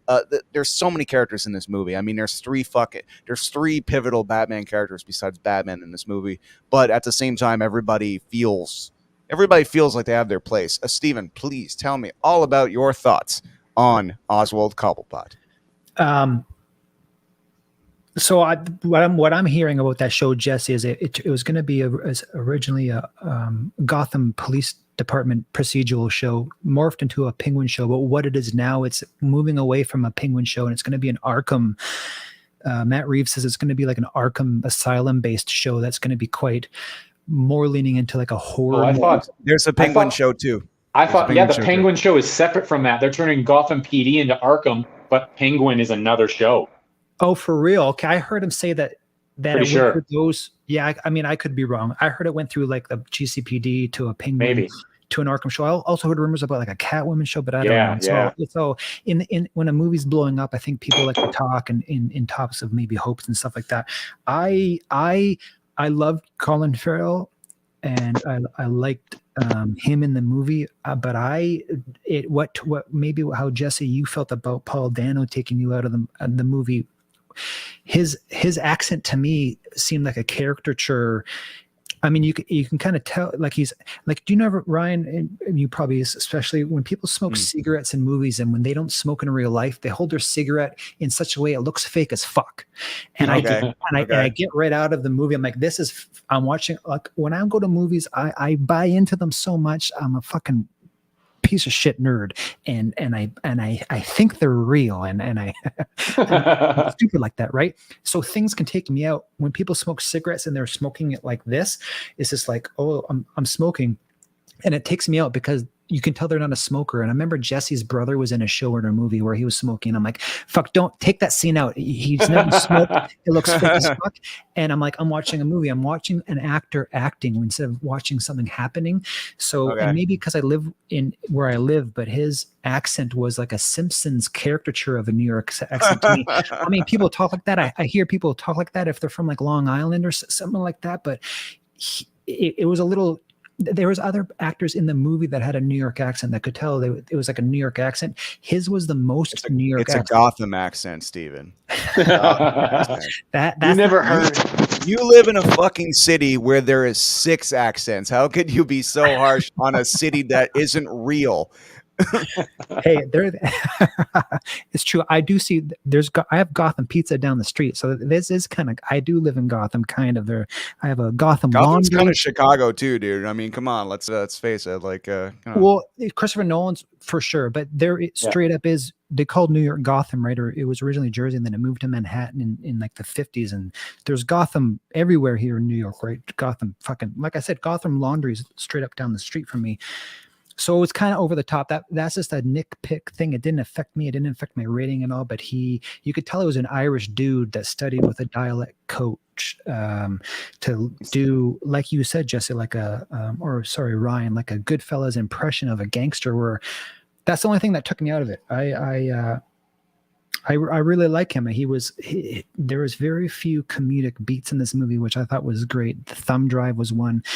And then him, when he's correcting their Spanish, was like, what, you fucking, the world's greatest detectives over here? Like, what the fuck? Yeah. You don't know Spanish? That was like such a great comedic beat where it's like, oh, actually, he's kind of, at that point, smarter than these two dudes are. And to show that he does have some smarts to him is awesome. And I would love to see him fleshed out, but I just wish that he kind of toned down, because even living in New York, not a lot of people, unless you're like straight up old school, like from Bay Ridge, like out in Brooklyn, or like unless you grew up, I guess he is old, but like you don't, that accent is, it's a Ryan, like when you did your impressions, it's like the mob bosses in The Simpsons, right? It's like you sound like you're getting your accent chops from like the Simpson mob bosses, that's a caricature of something that was so grounded and so real. That was the only thing that was kind of a caricature. The thing with Jesse, with Paul Dano being kind of how he was, that took him out of it, I get. But also, like I said, with dealing with mental illness that we have seen at our old work, that's not too far-fetched of how people that are mentally ill, that are on the brink, that are having a breakdown, react, and they kind of make noises, and they kind of have this childlike animalistic yell. And he even kind of did it when you see him kill the dude in the car. Right before he kills the dudes, he kind of has this other yell. He's like, yeah, he kind of like is ramping himself up and having this kind of like weird break where he's like audibly yelling like, and it's having a fucking orgasm. It's so scary, but it's him kind of dealing with fear. I think it's him revving himself up to kind of do what he has to do, because I don't think he's a natural killer. He's a natural bookworm kind of dude. So he's kind of like juicing himself up to kind of bash these dudes, and he did it with his voice. And when your mask is hidden, it's such a beautiful choice he did. But yeah, that's I don't know. So did you like Riddler better than Penguin better than Riddler? Like, do you have a favorite performance? Like, do you think you enjoyed Riddler more? You mean performance-wise, or their character? Yeah, just like what the character did for you on screen. I mean, I kind of wrap it all up in a ball, but yeah, like Riddler. Would you have rather seen more Riddler or more Penguin? I didn't need to see more Penguin because he wasn't pushing the plot forward, right? Like, right. The Riddler was the only device in the story that was pushing it forward. The Penguin was a peripheral player in it that will hopefully be set up maybe in the next two movies. He, of course, is taking over the movie, but I think it's the most powerful performance at the very end of the movie, where the sun's coming up and the city's been drowned in water, and he's just looking over the city, and you can just tell that the power vacuum has happened. You can just tell from just him looking, from his eyes and just the way he's looking, that he's plotting the move to take over. And he didn't have to say nothing. He didn't have to fucking say, my pizzeria, my spicy meatball over here. Like, I'm fucking walking over here. Like, it was his first line, like, hey, take it easy, sweetheart. Like, that's from the fucking, like, you know, I love the movie, but that's from the fucking sentence, like, take it easy, sweetheart. Like, no one talks like that, bro. Like, yeah, I kind of like it. Dude, do you have any idea the misinterpretations of the Quebec accent in every fucking movie? And if you think that Italian accent is bad, watch Punisher Warzone again. It was shot here. It's a bunch of French Canadians pretending they're Italian. Okay, he's not doing an Italian accent. He's doing an East Coast New York accent. That's not Italian. There you go. Well, whatever. To me, you're all fucking. You're all the same, bro. Though, yeah. I wonder if we're gonna see, like, now that Penguin, like, it's always like, is it Falcone or Falcone? I always read it as like Falcone when I read the book, and I heard so many of the people in the industry say Falcone, but then they like switch it to Falcone. It's kind of like Rosh or Raul, like. It's supposed to be Raish Al Ghul. There's no real way of. Someone once said there's no real way of. It's kind of like. Right. Yeah. I wonder if we're going to see, because does that mean that Penguin is going to like take over now? Like, Falcone's gone. Sure. Penguin's going to take over. Then we're going to see like Kingpin Penguin. Are we going to get like the monocle? We're going to get like, he's going to go a little bit hoity-toity, and we're going to see him like level up as a character and maybe stop saying sweetheart so much. Something interesting about Penguin is that Maroni's the rat.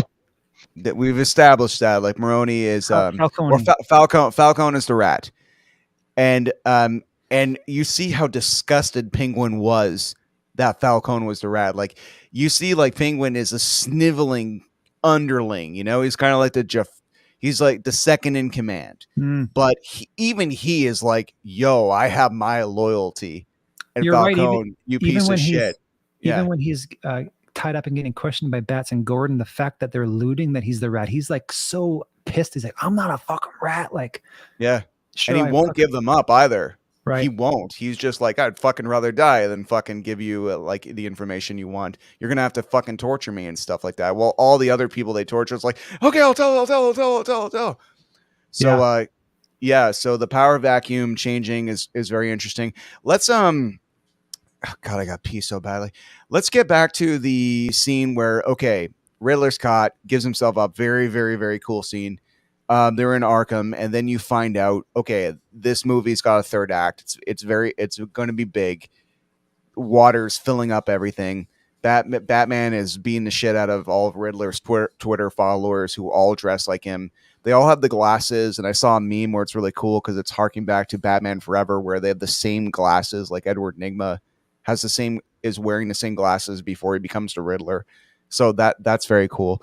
But so what's interesting is that we see the whole movie is about corruption and how all the people in charge of Gotham are pieces of shit. They all belong to the club that's within the Iceberg Lounge, the super secret club that Selina gets in, and Batman's just like, I'm learning all this shit. And you see everybody, the DA, everybody are garbage.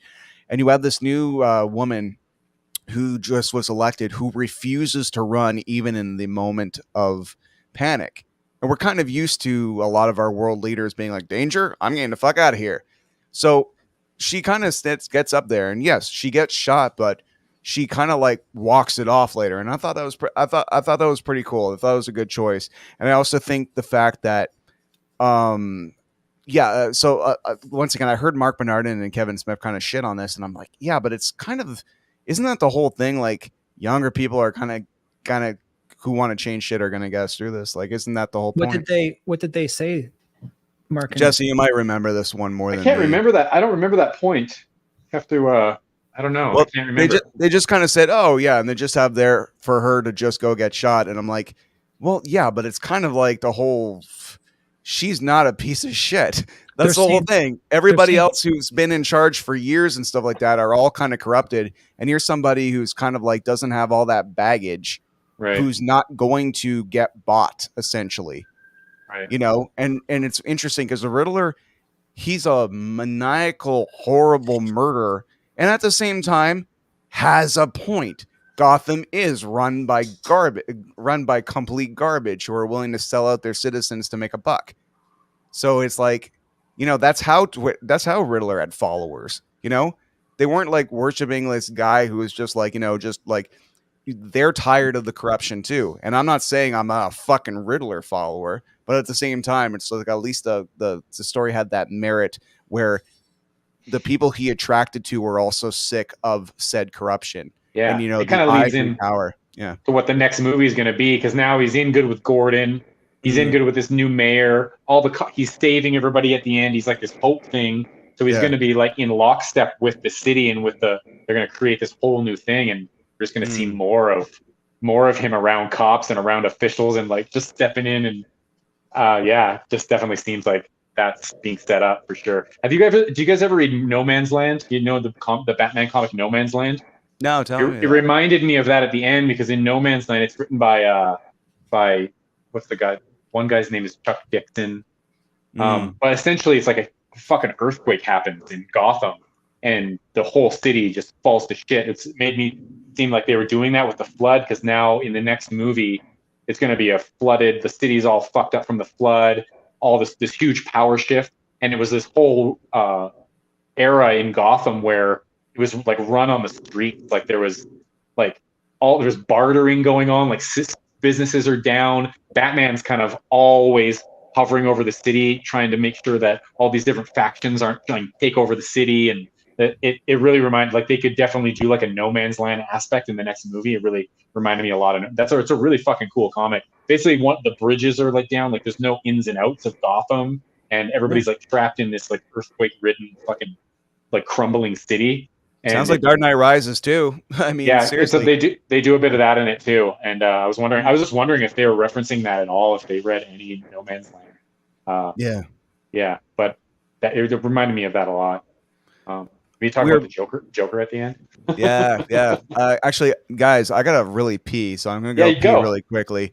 But you are two capable people about talking about the Batman.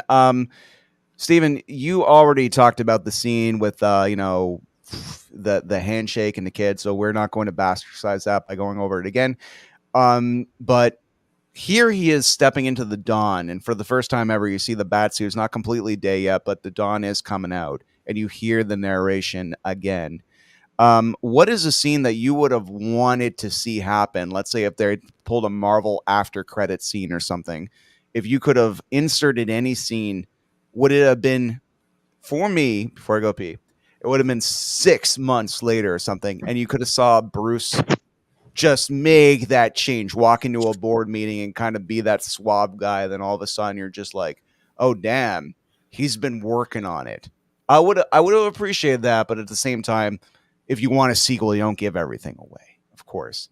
And it kind of would insult the process if he just did a skip and a beat and you didn't see the process of him figuring it out. Because in the spirit of this movie, you see Batman figuring it out. You even see Batman learn that sneaking is better. He's still doing, even when the guy is chained up and has a bomb around his neck, he's still doing his Jurassic Park footstep shit, which is awesome. But still, he's doing that. Then by the end of the movie, he's fighting 10 guys, and you see all the smoke come around him. He's like, "Oh shit, it's a lot easier to fight people with this smoke stuff." Like you see him putting it together. So, what is a scene that you guys would have added had you been able to, add any scene in the end?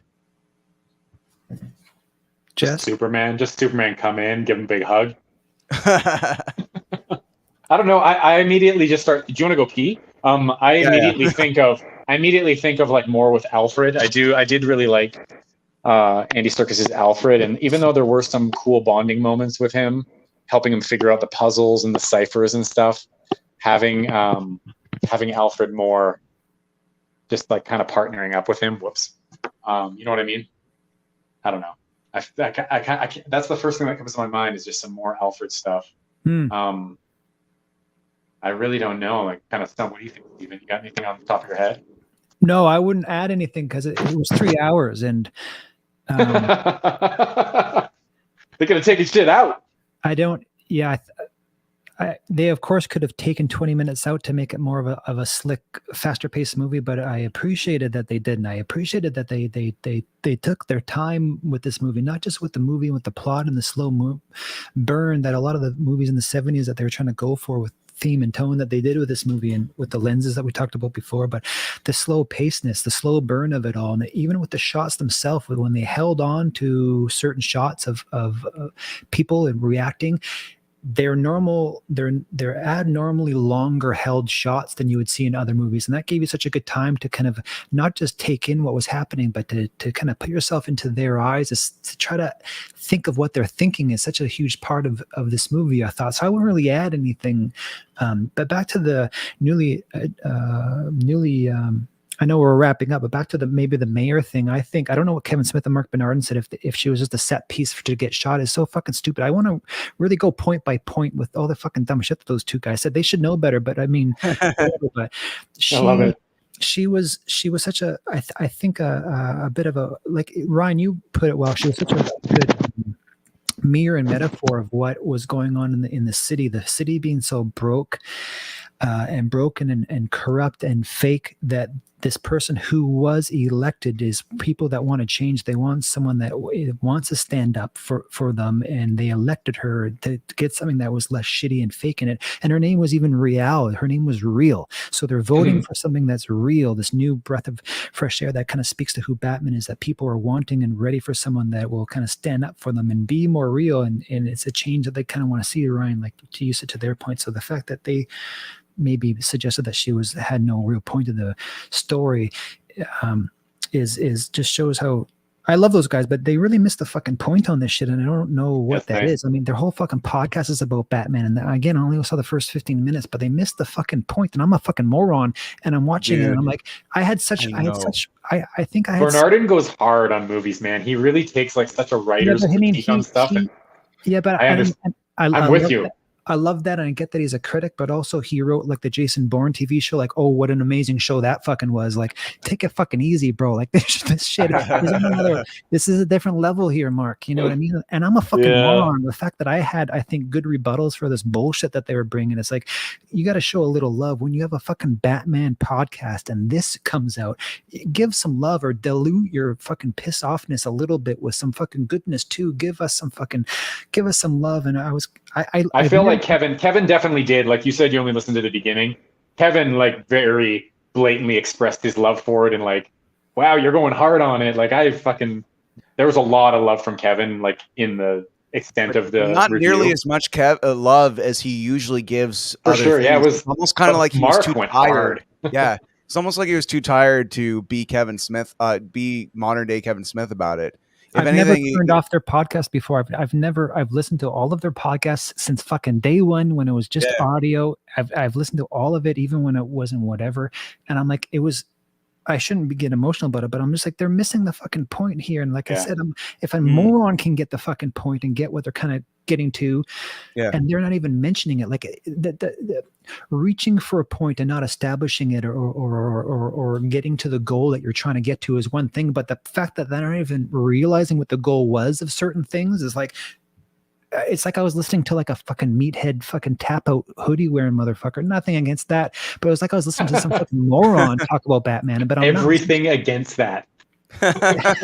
Dude, I like hearing this kind of stuff because it's just like, dude, I love Mark Bernard, I love Kevin Smith. I honestly felt like they were having an off week or something. I sincerely felt that these aren't the same guys that I've heard talk about other movies that are less good with more praise. But I always respected the fact that Mark won't say he likes something when he doesn't. But at the same time, I've seen a change in him where the more professional work he gets, the more snooty he gets about our things. Do you think it's because?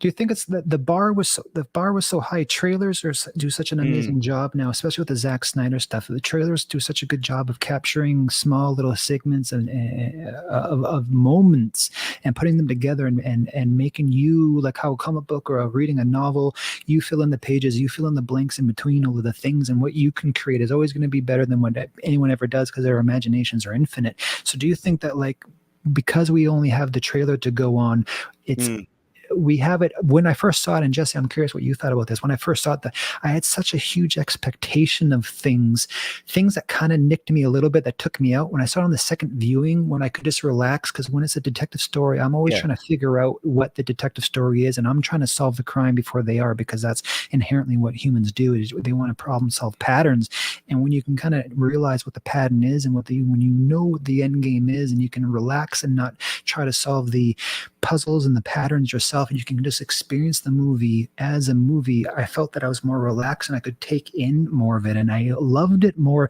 I've never loved a movie more the second time than I did the first time. And do you think that's because you let go of your expectations, you know what it is, and you're just kind of taking it in as what it is instead of what you think it should be? I think any nitpicking shit that people have, from people, armchair critics like ourselves, to writers like Mark Bernard, is it's not getting to a place where you think it should be, but it's not about what you think it should be. It's like dating someone. It's not what you want them to be. It's who they are. And you can only love someone if you love who they are, not what you hope or you think that they should be. You have to take it for what it is. And that's where the judgment comes in with everyone, from people to relationships to art. I feel that way. Absolutely. And you know what you're saying about expectations, Spider-Man 1. First time I saw it, I was just like, you better cure disease. I've been waiting my whole fucking life for you. And the second time I saw it, I was able to be like, all right, yeah, that's cool. And it took years to kind of see my ideal Spider-Man movie. I like the Tom Holland ones the most, even though, because, not to talk too much about Spider-Man, but there was always like Amazing Spider-Man had terrible villains. Spider-Man, the original trilogy, had great villains, but we had a better Spider-Man in the Amazing Spider-Man movies. So it was always kind of like this balance act. When it comes to this particular Batman movie, I'm like, man, I've gotten all the Playboy Bruce Wayne I wanted so many times in other tastes. What I wanted was a Batman movie where I wasn't waiting for him to put on the suit for 2 fucking hours. Like, I like that this part of my taste has been my thirst has been quenched for this particular type of movie. And any Batman movie I see in the future, I have this one to reference. Hey, you ever want a Batman movie where it's Batman 90% of the fucking time? I got it. So my expectations of this movie, I'm just kind of like, and like, not to shit on Zack Snyder or whatever. But when I saw Batman v Superman, I was not a fan because you have 3 hours of stuff to tell a whole bunch of story that you could have really sold in an hour and a half. In this movie, I was just like, be 5 hours. I don't give a shit. Keep going. Okay. Like, give me another borough of Gotham. This is world building. Show me another place. Show me this. Show me that. And Ben Affleck was a great Batman in weird movies, but he was a great tank of a Batman. And Ben Affleck, for his acting's sake, I like that he was a stoic Bruce Wayne. You know, he wasn't kind of like a campy, whatever showboaty. Hey, baby, what's going on, Bruce Wayne? Like, I did appreciate the fact that Affleck still had that. Yes, Alfred. Okay, like totally. Like, I've seen everything. I'm dead inside. Whatever. My sidekick's dead. I'll shoot motherfuckers now. Whatever. I wish I could have saw Ben in a movie like this with a director like Matt Reeves to just show those other sides. I wish we could have saw a Death of a Robin. I think that would have made Batman v Superman make a little bit more sense, because it's like, it would have been interesting to be like, what, Batman, why are you so mad? Well, I saw my sidekick die. He was beaten to death with a crowbar and blown up by my worst enemy that I could have killed, and as a result, my son is dead. As opposed to, oh no, Mitch from accounting has been crushed by this building. Not Mitch. Yo, Mitch was a fucking good guy, though. Yeah, exactly. But anyways, sorry for the long rant, but I'm just like, when it comes to expectations, I walked out of there being like, fuck yeah. You know, like, what's this movie going to do? It's the first movie I saw in 2 years. I'm like, expectations. Pre-COVID, I walked into things being like, you better rock my fucking world. Post-COVID, I'm just like, well, we got through that, and here are movies. So, you know, I'm just like a kid rediscovering Christmas for the first time, as opposed to being bored, being like, only 6 gifts. Like, you know, I have a new appreciation on life. Whatever. Anyway, please, Jesse, I've seen a lot of movies since the pandemic. I have kids, so I've taken my kids to, a dozen movies probably. But I think the best compliment to a movie after you watch it is wanting to immediately hit play and see it again, and sit there for another 3 hours and just see that again, and all those scenes that were so perfect, and he looked so good, and just wanted more and more. And like you said, 3 hours is a long movie, man, and they could have chopped it down, but we've been waiting for it for a long time, and they did such a magical job that, I just want to see it immediately. I had high expectations, you know. I mean, I made the big mistake with The Dark Knight when Heath Ledger was cast. Like, what the fuck? Heath Ledger? And he's the greatest thing ever. And when I saw Pattinson as Batman, it was like, that's the Twilight guy, right? Like, I've never really seen any movies that he's been in. And so I went and I watched a couple of his movies that he's done, like, since Twilight, and saw The Lighthouse, and saw, I think it's called Metropolis or something, he kind of is Bruce Wayne in this movie, where he's basically in a car the whole movie. And I was like, oh, Good Time is it Good Time? Amazing. I haven't seen Good Times. I started watching it. The one you're talking about is, I think, a Cronenberg movie, Ryan, but the Good Times is the guys that did Uncut Gems before Uncut Gems. But it has that same tension that Uncut Gems has. He really made a choice. I know we're wrapping up, but he really made a choice because he made all the fucking money with Twilight. And ever since then, every movie he did was kind of a unique choice that was about the script and about the director, from Good Times to Lighthouse to Cosmopolis, I think, is the Cronenberg movie. That's what it is, yeah. Just strange, weird movies that none of them were huge blockbusters. I think Good Times got some love because the writers are so good, and they made Uncut Gems, and people love Uncut Gems because what a weird fucking movie for Adam Sandler to do. But if you enjoy that, go watch Good Times. And he has chops. He has chops. And I know me and Jesse, another thing we'll have to debate about is the physicality of Batman and what he should look like. But something that's more important than that, and it's a great debate to have, is it's not about that. It's about he did it the best, because we were also like, he doesn't look like the Joker, but it doesn't matter when someone has the talent and has a master of the craft of acting so well that they can do what Heath did as the Joker in that movie that is going to stay with us, and it's going to be talked about, and I think talked about in fucking classes. I mean, I'm a fucking nerd, but I believe this is going to be talked about for a long time as one of the most amazing performances we saw, and it has nothing to do with how sharp his nose is or how pointy his fucking chin is. It has to do with the talent and the craft of them acting, and I think Batman can be like that too. It has to do, like we talked at the top of the show, what Robert did with his eyes, what he did with his mouth. He didn't overdo it. He just did it perfectly, and it must be such a hard thing to do when so much of your face is covered. It's all the eyes and the mouth, and what he did and showed that the tension. I know we talked about it before, but it wasn't a fun movie. When I left this movie, I didn't feel like in a fucking good mood. Like I went on a walk around the city both times. I went on a walk, and I had like my head down. I went I was like in a headspace. I didn't feel like I was full of fucking life after this one. It was made me want to go sit and think. And Jesse's gone to fight crime. my headphones are gonna die. I gotta like switch. Sorry, Go please. ahead, sorry. Yeah, I forgot what I was going to say. Sorry, go on. No. You were saying it's like after the movie, you were walking around the streets. It wasn't like it wasn't like an Avengers Marvel movie where you're just like, way to go, heroes! Now walk out and feel inspired. This movie like did make you feel like fucking like it was emotional investment. It was 3 hours, and you walk out and you get Empire Strikes Back in a sense, but slightly on the brighter side, where you didn't get that like, golly gosh, go get him, Bruce. It was like, there's hope for the future, but at the same time, they didn't cartoonishly make Gotham a better place in 5 fucking minutes. Yeah. Totally. And also to something that maybe Jesse can kind of feel, we all kind of think or hope or want to be Batman. This movie didn't make me want to be Batman.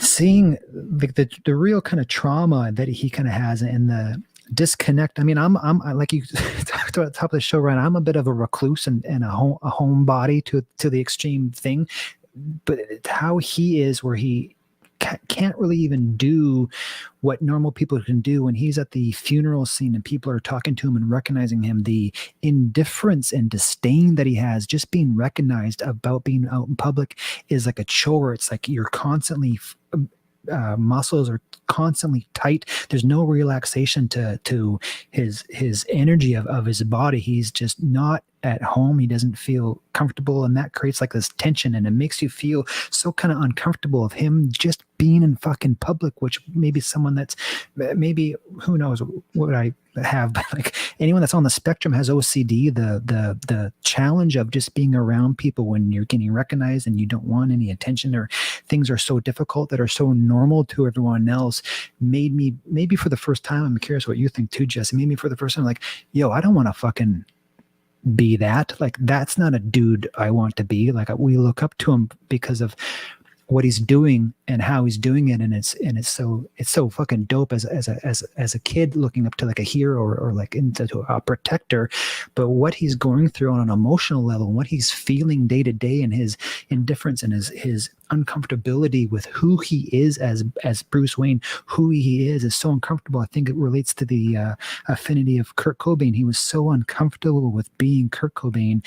It wasn't pleasing. You wouldn't wish that upon anyone, that 24/7 or 23 hours a day feeling like you're not comfortable in your own skin because you're not where you kind of want to be, and having the trauma of and the sadness be the fuel of that fire that burns in you, and this like sad fucking fire that makes you walk like you literally, we talked about before, he never has his hands open. Even when he's Bruce, his hands are just tight. There's a tension to it that's like, I don't want to be that. I need therapy too now. Like, I should talk to someone. I need to go out more. Like, maybe, I don't know. And that's such a rad thing for a movie to do. Like, it didn't. Avengers was hopeful, and you feel energetic, and you can jump higher, and it's so dope. And there's a pretty bow, and it's wrapped up. Nothing is pretty and wrapped up. To my friend that we talked at the top of the show who didn't like it, he thought it was lifeless. It's not supposed to have life. He's not someone that's supposed to give you life. It's PTSD put through a lens on steroids with a fucking shot of venom put onto fucking the screen. And that's what I think what made this movie dope. And it's so different tonally and story-wise from everything else that's ever been done. I don't know if you guys have ever seen this too. And sorry, I'll stop. But dude, please get it out of your system. When they show the shots of this movie and how it's shot, I know we talked about the lenses, the broken lenses from the 70s that they use, which is fucking just beautiful. I do a little bit of photography. It's fucking beautiful what they made. But when they show, if you go back and look at the Nolan movies, I love Christopher Nolan. He's an amazing, one of the best movie makers of our age. But you go and look at the Christopher Nolan movies now, if you go and watch clips of it now, his Gotham, it was gritty and all that, yada, yada, yada. But the way he shot, every scene he shot, even scenes that aren't supposed to be, are all so slick. They're all on trolleys. They're all perfectly, everything is perfectly on focus. Everything is so smooth. Even in chaos, every shot is so smooth. It turns so smoothly. It's on a Jerry, or I don't know, Ron, you know the terms, but it's shot so professionally and Steven Spielberg-y professionally movie. It's like, here's a movie. It's on a trolley. Everything's cool. Where this one, it's like there's no slickness to this one, and that, I guess, tonally is so far different too that I fucking loved. I gotta say something just based on your what you just said about how it's shot. In Batman Begins, dude, some of the shaky cam is ridiculous. Like, I saw it in IMAX, right? And when there's shaky cam when he's fighting guys in prison, and you're seeing shaky cam on a screen this fucking big, and you're looking up like this, you're like, someone doesn't know how to fight, because that's what you do in the Jason Bourne movies when someone doesn't know martial arts good enough. You get in close and you do all this kind of stuff. You bury the punches.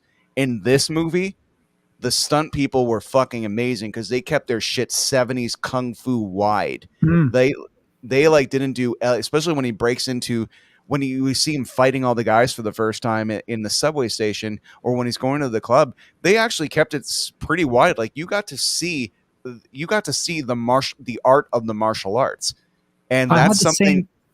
Yeah, and that's so dope because I know you have a connection with martial arts with your dad, and that's dope. But that's something I had the exact same thought on, but a different take when in Batman Begins.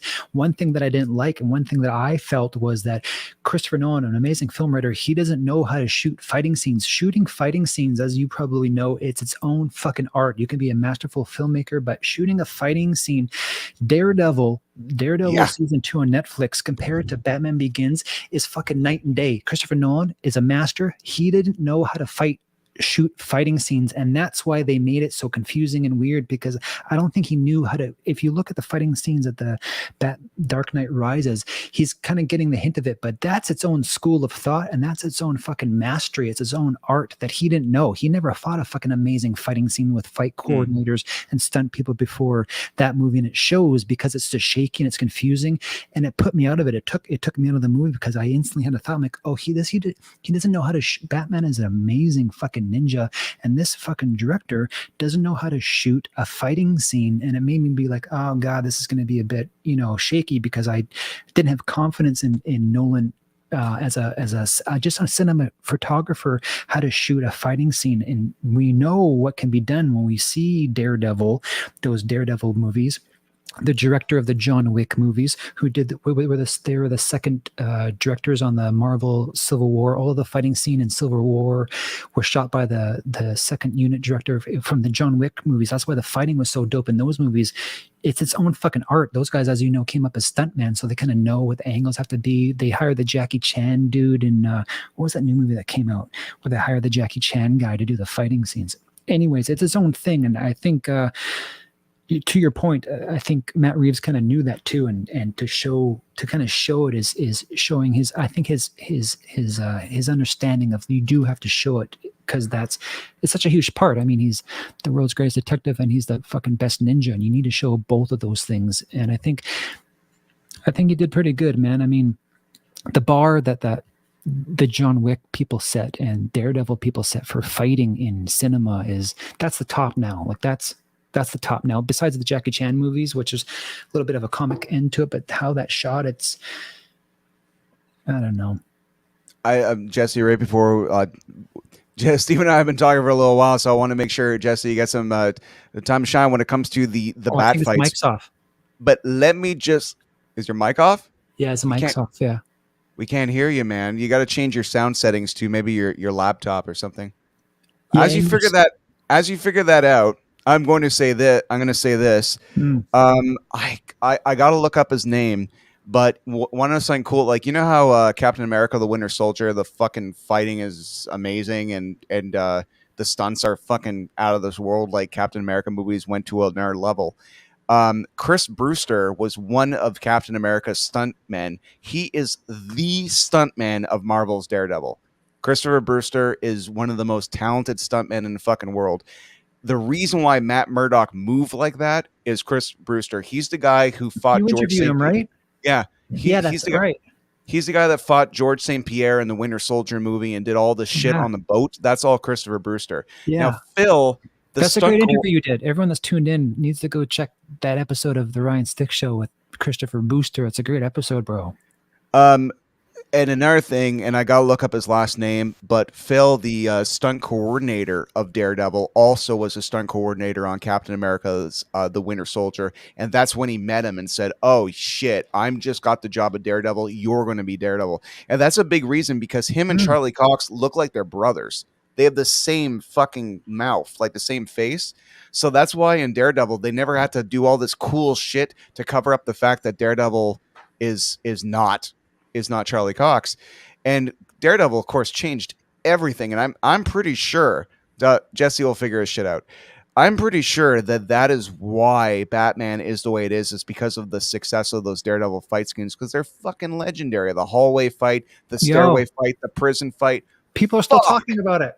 It's been years. We still talk about that shit. I wish they could have did that with fucking Iron Fist. Yeah. What a fucking kung fu master ass.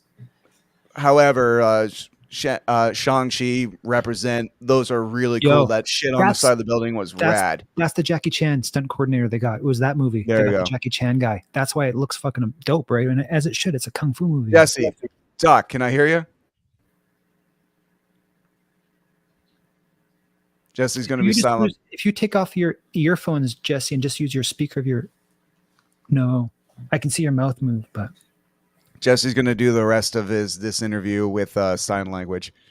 Jesse, go on to the bottom and set in the settings and tell your audio that you want your computer to be the audio. He doesn't hear us. Okay. We'll figure it out. Classic man. Classic MacGruber. All right. I'm sure Jesse loves that bat chat. We'll get it. We'll get it. As Jesse will figure his stuff out. Hardwire. Whatever happened to hardwire mics? Yeah, there you go. Right. Hardwire headphones. Yeah, fuck this battery shit, dude. We have so many. Really, really, really cool fucking questions. And there's a chat between Brownstown and Rain. Rain's from Ireland, and I just want to give a shout out to Rain here. You were mentioning it like the New York accent is totally fucked up. Do you have any idea how many people can't do an Irish accent and are paid millions of dollars to pretend they know how to? Like Tom Cruise and Far and Away sounded like the Lucky Charms guy. When it comes to big accents that don't work, Keanu Reeves was in a movie called Youngblood, being a French Canadian, and talked like he was from a shitty Paris one. Yeah. What about Keanu Reeves as Buddha as the original Prince Siddhartha, the first Buddha in India in the movie Little Buddha, starring him with fucking Chris Isaac? No, it was this weird ass Indian accent there. God bless him, though. God bless him. Oh my God. So. Yeah, man, I love the ending. I love the scene. I loved, of course, you said it best. But I also just a little shout out when he's in the dark and he kind of like lights up the flare. There's this beautiful overhead shot of Batman leading like 24 people through the darkness, and he's holding up this flare like it's just like it's a real metaphor. And this guy will show you the way, but he's also kind of like. He's a reluctant hero because he was just the whole movie. He's like, my thing is fear. I fight 10 people at a time. I'm a brawler. When the water comes in, all of a sudden you have an almost Superman level threat but a smaller threat comparison to the Nolan trilogy. In the Nolan trilogy, in the first fucking movie, there's an explosion and thousands of inmates invade the street, and there's fear toxins everywhere, and there's a bomb about to blow up Gotham. That's some big shit. Comparatively speaking, he's dealing with a flood. You know, comparatively, it's still on a smaller scale. If you were going to have your third act be something huge, it's still smaller than it could have been. I enjoy that metamorphosis though, because I think maybe someone talked about this before, but he's pushed into fighting a huge scale city-wide government corruption through these murders. But that's not what he was setting out to do. You meet him and it's introduced to him. He's fighting these low-level criminals, these guys robbing corner stores, bodegas, these thugs in the streets. That's where he's at when we meet him, and you put it wonderfully, Ryan. And I think it's the beauty of this movie is the imperfectness that we're seeing in Batman being Batman. But I think the reason why it's street level, though, the beginning of this movie, it's all street levels because it's all about his parents being killed in the alley.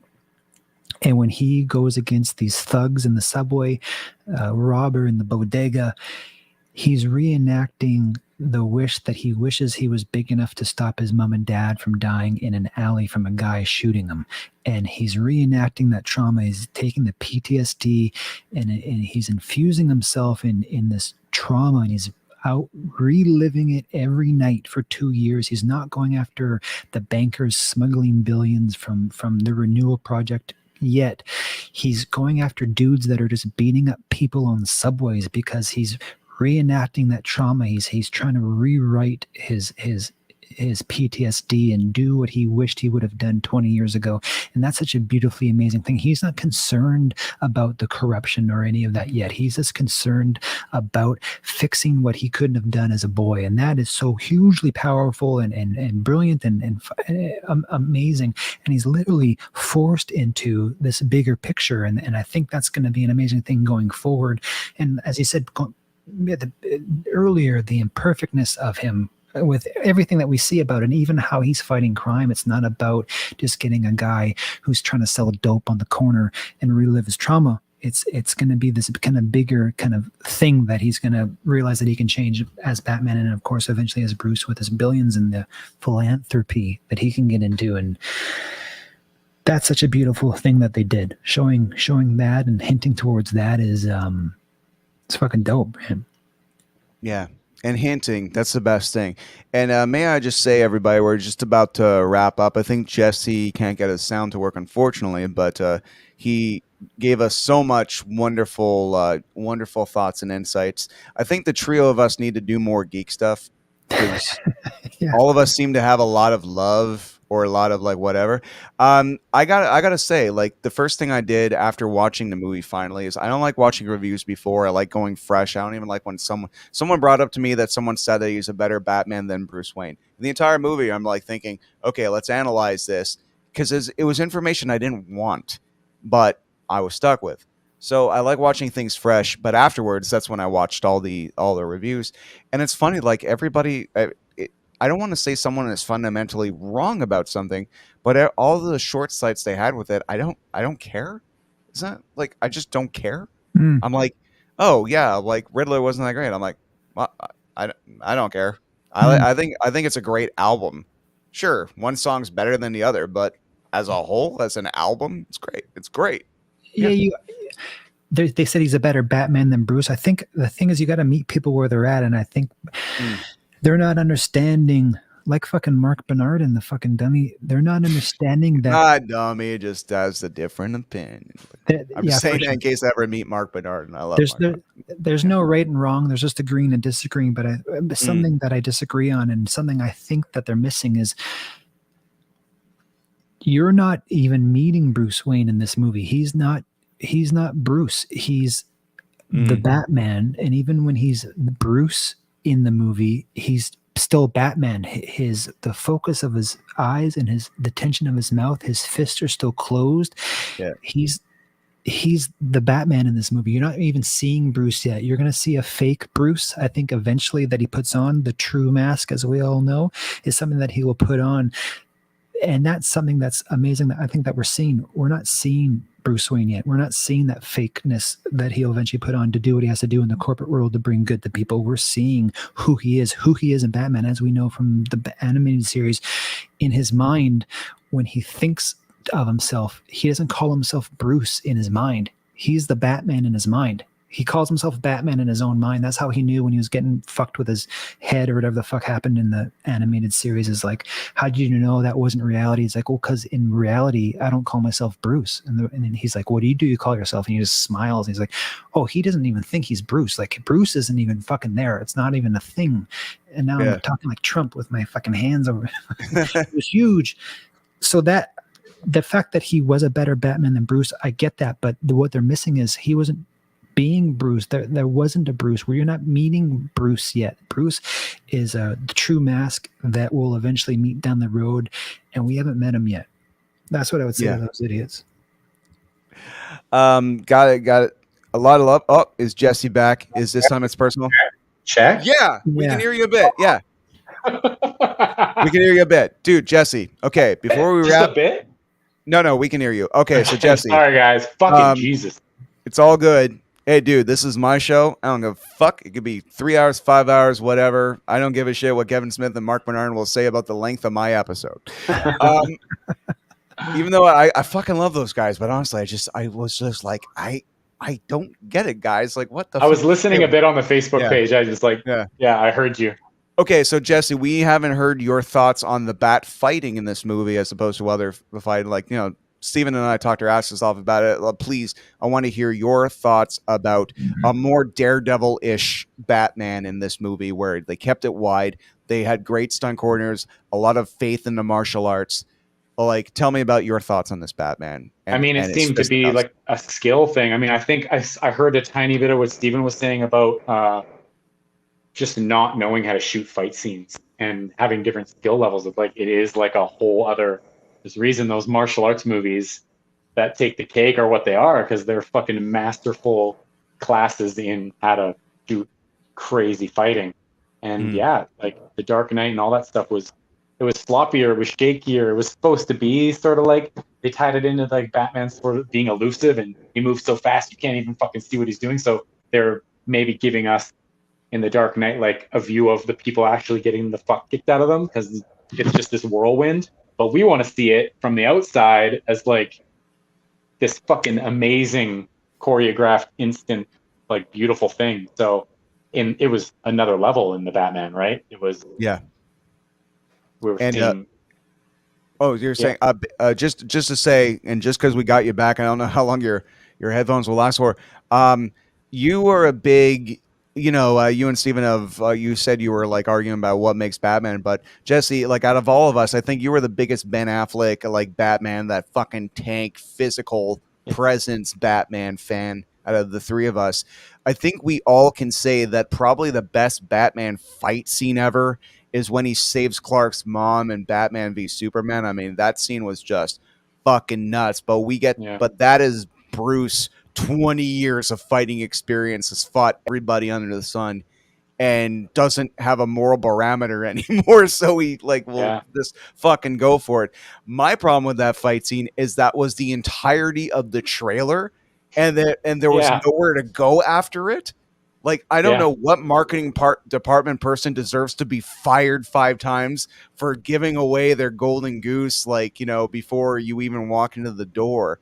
But, I thought in this movie they didn't really give it too much away. There was no hint of the water. There was no hint of most of anything of the resolution.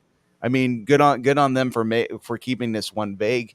But right before we go tonight, just bat facts or whatever, Jesse. I don't get to talk to you enough. I just want to hear about your thoughts on Ben Affleck's Batman, because this is what Robert Pattinson is almost competing with right now. In the next year, guys, it's fucking crazy.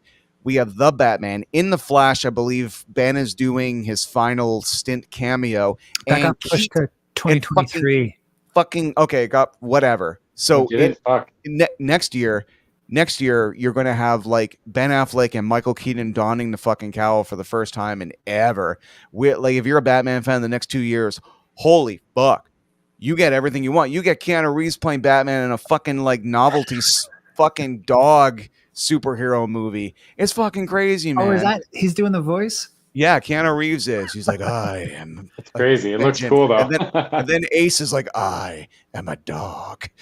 But Jesse, let's hear about your thoughts on Ben and Ben departing and all that stuff, because I know you're a big. I like Ben Affleck on a whole. I've always just kind of liked that guy. It's probably from the Kevin Smith movies, the way he talks, the way those guys like enunciate and their humor and everything. Always been a huge fan of like Kevin Smith and Affleck, and I really do feel they've influenced each other. You can hear the way that Kevin Smith and Ben Affleck talk in real life as people, and they talk similar. Like those guys are really close friends, and I really love both of them. And then he got cast as Batman, and I've always loved a big Batman. You know, in the comics, you know, Batman and Superman are like the same size. Like he's just a dude, so it's kind of helpful that he's really big and powerful. And I just like that imagery of him being a big. You know, he walks up to you in a fucking alley, and he's 6'5". Like that's pretty fucking gnarly. But I also understand that a 6'5" guy that's like 250 pounds, like how's that guy moving so quick? So there's like sides of it, but I always have really liked a big Batman, and I've always wanted to see that Batman on the screen for sure. So when Affleck, who I think is like 6'4", 6'5", I think that dude is a really tall dude in real life. I like the size. I really like the size. I liked his stoic Bruce Wayne. But even that Batman, he looked weird sometimes. He had kind of like, there was kind of like a belly to his suit. Like he was a little bit round, and he seemed like he was a little bit squeezed into that suit. And the robot voice and like Martha, why'd you say that name? Like all that shit was just like, I thought she was with you. Nice, whoa, dude. that was good. Do that again. That was amazing. I thought she was with you. Nice.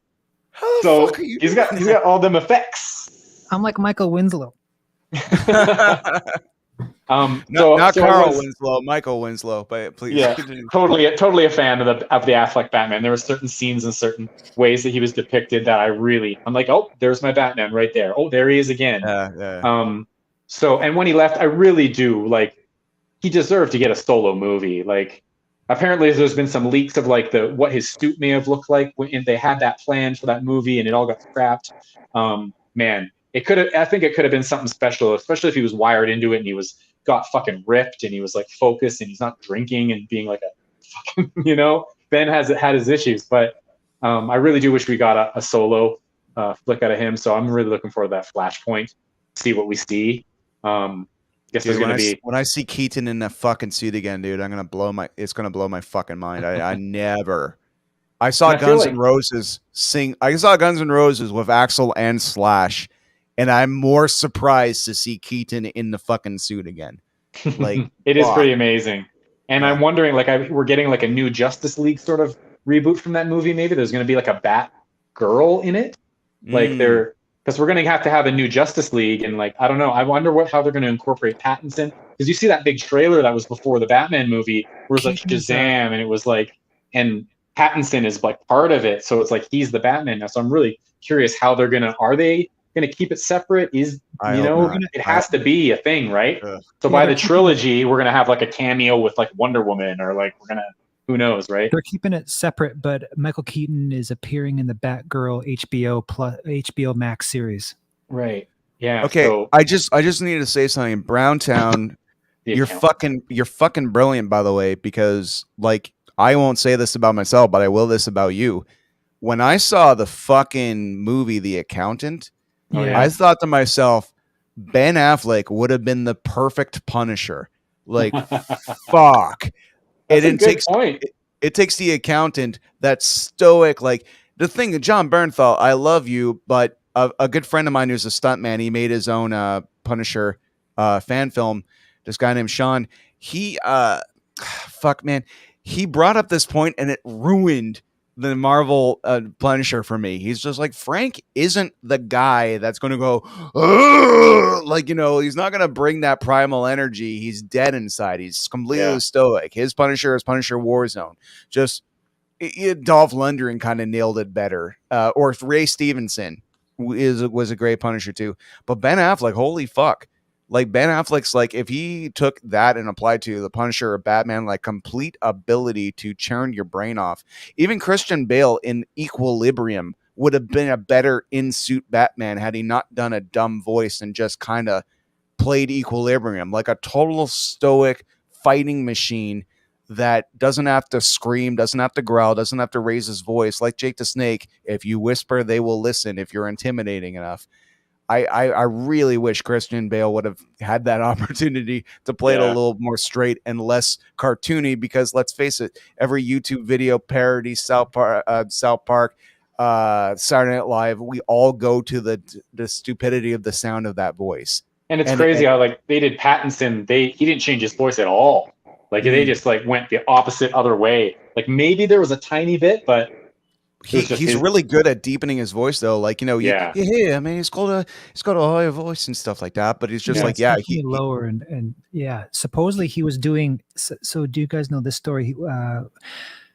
When Pattinson was doing the first few shoots of the movie, he had a different voice, and he was doing. The costumer was kind of getting him dressed and listening to him talk, and he was doing this whisper, and he's like, "Oh, that's actually." Interesting, because I was on the Batman Begins movie, and when Christian Bale was first putting on the suit, he did the same whisper before he changed it to what he eventually did. And if you go back and watch the teaser trailer for Batman Begins, just the teaser trailer, not the trailer, you hear Christian Bale's kind of whispery Batman voice, and not like the "where are the other drugs going?" And when Pattinson said he did it, he was going to go do a whisper because he wanted to do a reaction to what Bale did, and when he was doing the whisper, he's like, it didn't really suit it, and so he did this lower kind of, Rorschach-y, right? Which of course Rorschach was based on Batman, but it's definitely, and Ryan, totally, his voice is nothing like in the movie. I don't think that's his voice at all. His voice is kind of higher in English. His voice in the movie is kind of gravelly and full of, again, like his jaw is clenched the whole time, and he's kind of just fucking not having any of it. He's just done. Like it's like the tone of when someone's mad at you and he's just like fucking done, For sure. I wish I saw the chat though. I see these chat comments. Fucking awesome people, man. They go too quick for me to read we them. We can't really read them. Well, let's talk about the future. And by the way, Bat Chat's going to be a show. We're going to do this more often. We should, man. That's what I was hoping I could chime in and say is like, fuck, man. Like, we have a show here. This is the handsomest fucking dork chat on the planet. Like, this is doing this up. Well, someone has to be the worst one. So, dude, your long hair looks great. I fucking love it. I wish I could grow my hair long. My hair is fucking thin as shit. It's covering the imperfections of my face, Jesse. Fuck that. Fuck that shit. So Keaton is true. He's going to be in Batgirl as well. Keaton's not going anywhere for a while. Yeah. So I'm wondering if they're going to do a pseudo Batman Begins-ish thing with an older Batman. But it's fucking funny, and I heard a rumor about this. I heard a rumor that in American Assassin, the guy who plays the younger guy might play Dick Grayson in a future Nightwing movie. But what's fucked up is in American Assassin, Keaton plays an older, grizzled guy who's like a fighter who's reluctant, and one of his apprentices is the bad guy of the movie, hence Red Hood type, and he's training a new guy as a result of, I don't need to train somebody anymore, but I'll train you because this other guy I trained went so fucking wrong. So you had a Tim Drake, Jason Todd-ish type of relationship with a Keaton type Batman in the movie American Assassin. So if they actually do cast that young guy to be a Robin or a former Robin, that would go full circle. Because the entire time I was watching that movie, I'm like, this is a secret Red Hood movie without being a Red Hood movie.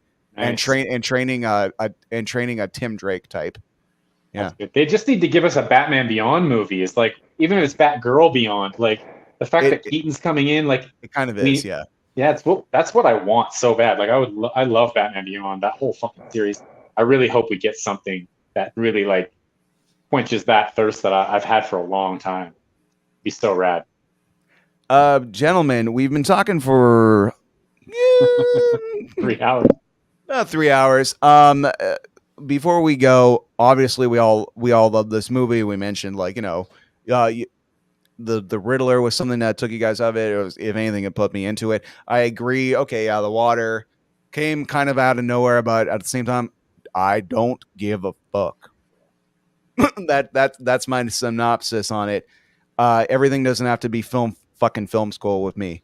And who before we leave, because we all agree Keaton was the man back in '89, and he was a Batman that was kind of Keaton's a short guy. It's not a big guy, and that was the first time around where Adam West is like 6'2", 6'3", and there was no padding, and they kind of created the lore of Batman might need rubber muscles, and that was with Keaton, and it was a necessity of, here you got a crazy guy, how do I intimidate criminals? I need to let them think I have muscles, so here is this big plastic mold of a perfect body that I'm a rich guy who's in okay shape is going to put on and emulate. Affleck, I think they were just trying to say this is pretty much his body, but here's a layer of padding on it. Robert Pattinson is arguably the thinnest guy to play Batman to date, yet he's the guy who comes in walking like Jurassic Park.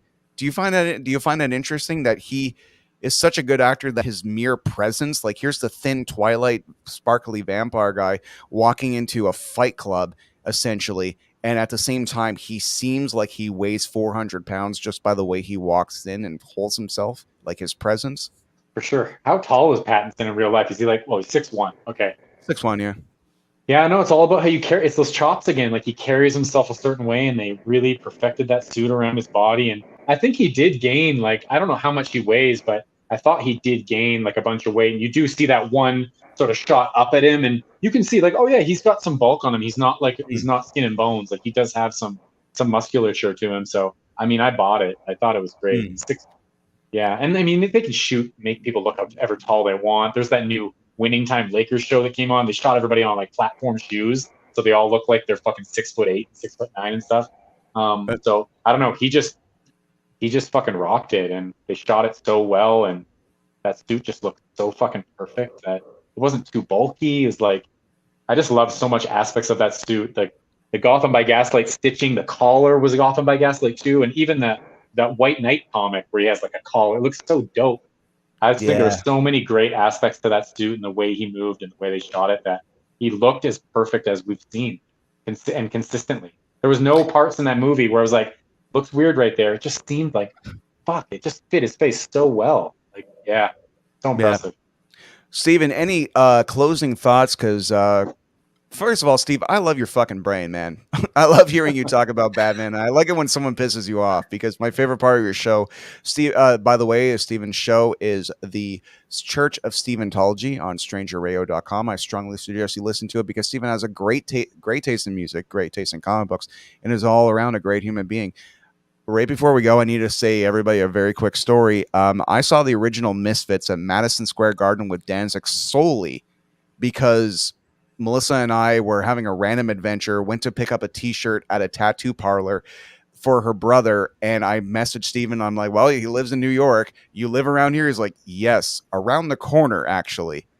Wow. So the universe told me to see the Misfits that night because all of these things. We ended up having a conversation, long conversation. Steven was on his way to Madison Square Garden. He's like, well, why don't you come with me? Your hotel's like a 15-minute walk away from there. Maybe you could get a scalper. And I'm thinking, yeah, maybe. I mean, I can't afford the tickets as is. So he just points me in the direction. It's like, yeah, well, I'm going inside. Good luck.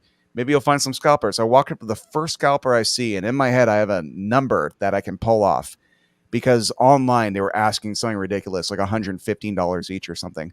And I walk up and I'm like, yeah, he's like, tickets. I'm like, I'll have 2. How much is that? And I'm wincing in my head. I'm like, please not 200, please not 200. He's like, 100. I'm like,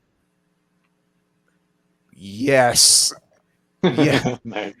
And then Melissa and I had all these vegan snacks that she got from all these bakeries and in the East Village. Steven took us on a tour that day. We weren't just in his apartment. Yeah, he did. Took us all through the East Village of all these wonderful little bakeries that you have to live in New York to fucking know about.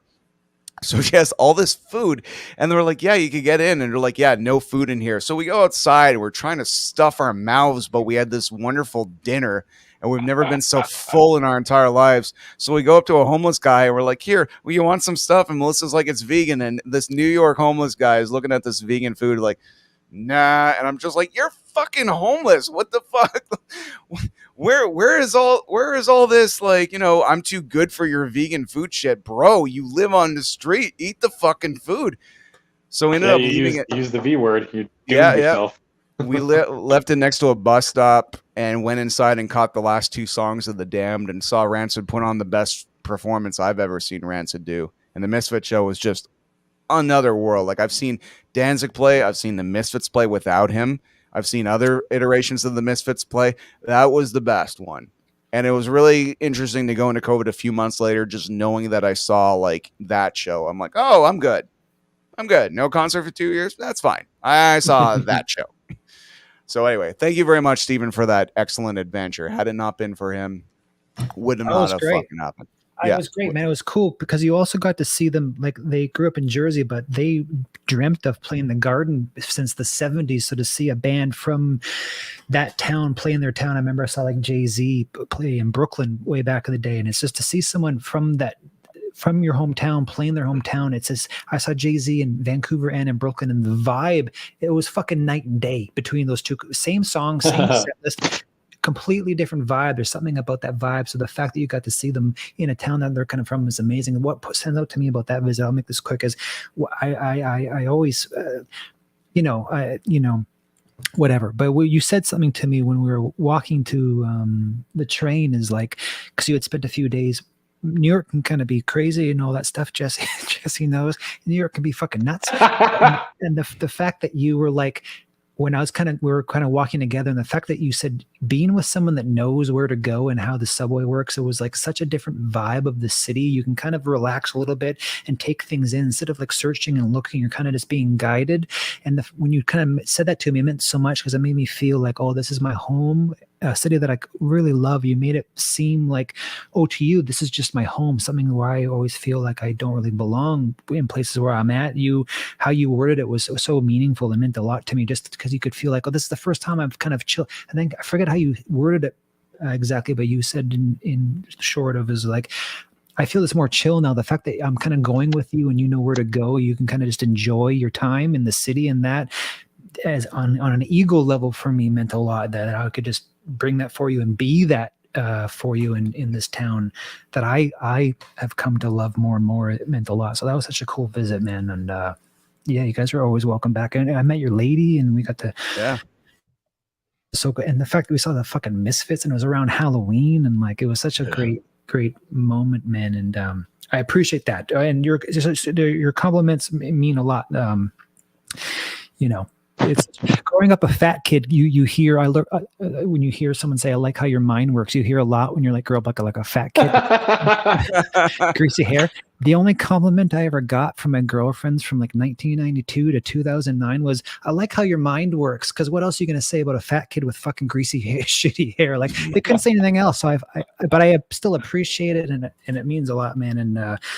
And yeah, Jesse does an amazing show on Punk is Dad. And if you enjoyed any of this and my bullshit, I sometimes talk bullshit on my show and go deep into the psyche of bullshit that no one cares about on my show. So check out all of our shows. And Ryan Stick, we're all part of the Strange Radio family. And I love seeing people that tune into our shows in this live chat, and people that we don't even know following us to hear us say dumb shit about Batman, like Browntown and Pocket Rob and those dudes. Means the world to all of us. I know it means a lot to me and Jesse, and that's so fucking cool. We have people meeting in our chat too. It's fucking rad. And we love your bullshit, Steven. That's all of love your bullshit. Are you kidding? That's why we're here. We've got a lot of good bullshit going between the three of us. Did you guys mention the Joker thing at the end of the movie at all? Okay, no, we haven't. Okay, that one last button is like. First of all, did you look into like who that is, like the actor and all that shit? Like it's the dude from the Eternals. The director has confirmed that the character is. That is the Joker. There's no guarantee he'll be in the sequel, but he's like, no, that's the Joker. Yeah, on IMDb it says like Batman Unseen Arkham Prisoner or whatever. But I'm curious, like if they're gonna use that actor. I guess that's just a fucking throw in, and they'll cast whoever they want if they ever use the Joker. They did a scene. Ryan, do you know? There's a deleted scene. Yeah. Yeah. I haven't seen it. And also, I'm just looking up sorry if this deleted scene. I was actually looking up when you were talking earlier, and I saw, and it was the first I've heard of it. Apparently, there's a deleted scene that expands that character a little bit. I'm like, what the fuck? Yeah, he was in the movie way more because he told the actor, Matt Reeves told the actor, is like, look, we might use some of this, we might use none of this. You might never come back, but we're just going to shoot and whatever. And Matt Reeves even said, he's like, there's no director's cut because he got to make the movie he wanted, hence 3 hours. I mean, if you didn't have the confidence in a Batman property like this, and also, I find that when you put out a movie in February or March, you don't have the blockbuster pressure of competition, and you can kind of put out what you want. And some of the best fucking comic book movies ever have come out in February and March. For instance, Deadpool, Logan. Those are the movies where you're like, I don't give a fuck about the baby, about the whole family coming to this movie. We're making this movie for the comic book fans that like to get their fingernails dirty. And that's really the best time to put out a movie, because if the Batman came out in July, it would have been like, oh, I could have took my kids to see fucking Pixels 2 or something, but this wasn't the family fun we wanted. It's like when you put out a movie in the winter, you're kind of telling the whole world, yo, this is not for you. This is not for your like little brother. This is for you. And quickly on the Joker thing, I mean, the Eternals is whatever. I thought he was good in it, but there's a movie that he did. I haven't seen yet. A friend of mine, he did a movie called Sacred Deer with Nicole Kidman. And supposedly in that movie, he plays a super fucking unsettling, crazy, but quiet psychopath. And I think that's maybe how he got the part. And also Matt Reeves has talked about his inception, his vision. I know things change with his writing, but supposedly his influence for this Joker goes back to, and I know Jesse will love this, goes back to the OG inspiration for the original Joker, which is that silent movie, The Man Who Laughs, which is about a guy who has a medical condition where he can't not smile. And he kind of thought, what kind of torment or what kind of life would someone have if they grew up being sad or being tortured or being whatever, but they could never just not smile. And I think that's what this guy is going to have. He's going to have a medical condition where anyone that's listening to this live right now or in the future, thank you for the jetpacks, yada, yada, yada. But go Google The Man. Is it The Man That Laughed? And look up that screenshot. Ryan, you probably know. Oh, I know. It's so fucking unsettling. And the fact, did you guys catch that it seemed like when it showed the Joker in Arkham, it seemed like I almost thought it was Two-Face for a moment, because it seemed like he had some sort of shittiness to his skin and his eye was like fucked up. And did you notice that at all? It seemed like his face. I'm gonna bring up a picture right now. Yeah. So that movie that his name is Barry Keoghan, is the kid from the Eternals. The movie's called The Killing of a Sacred Deer. Okay. Which character in Eternals? Colin Farrell's in it too. He was a druid in Eternals. Did you watch that movie? Oh, Jess? druid. Yeah. I haven't had it downloaded for so long, and I have not watched it. But Colin Farrell's in it too. He's supposed to that kid. He's got some chops. He seems like an interesting actor. He just doesn't look like the Joker to me. He has a really round nose, prosthetics and everything. But yeah, there you go. So that's The Man Who Laughs. Conrad Veidt, is that his fucking name? But remember, Heath didn't have the nose either, my man. Yeah, it's for sure. I don't know. Yeah, it's chops. I know. That's the other thing with Joker, like long, lanky fucking Joker. You have that comic book Joker. But you tell he had like weird, like his skin was burnt around his eye. Like there was something weird to his face. Like there was, like what it seemed like Two-Face, because it seemed like one eye was all white and had no pupil and it was burnt and his hair was like burnt and it looked like what's that one, Jesse, where Joker cuts his face off and then sews it back on?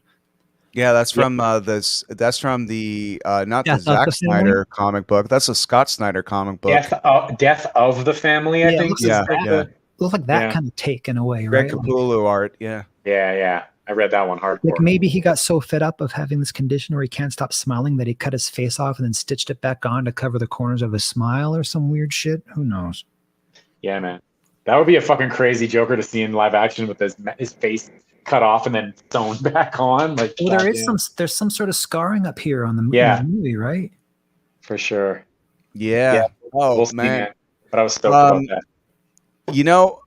And just a big shout out, just because the three of us don't get together too often. Just a special shout out to kind of Redemption. I just want to say, as much as sometimes I shit on Zack Snyder stuff, I was a big Man of Steel fan. Like I like seeing, interpretations. I love cover songs when they're done right. I love Johnny Cash covering 9 Inch Nails because it's the same fucking song, and I love 9 Inch Nails, and I love Hurt, but I love hearing Johnny Cash do another version of it. I love heavy versions of soft songs. I like all that stuff.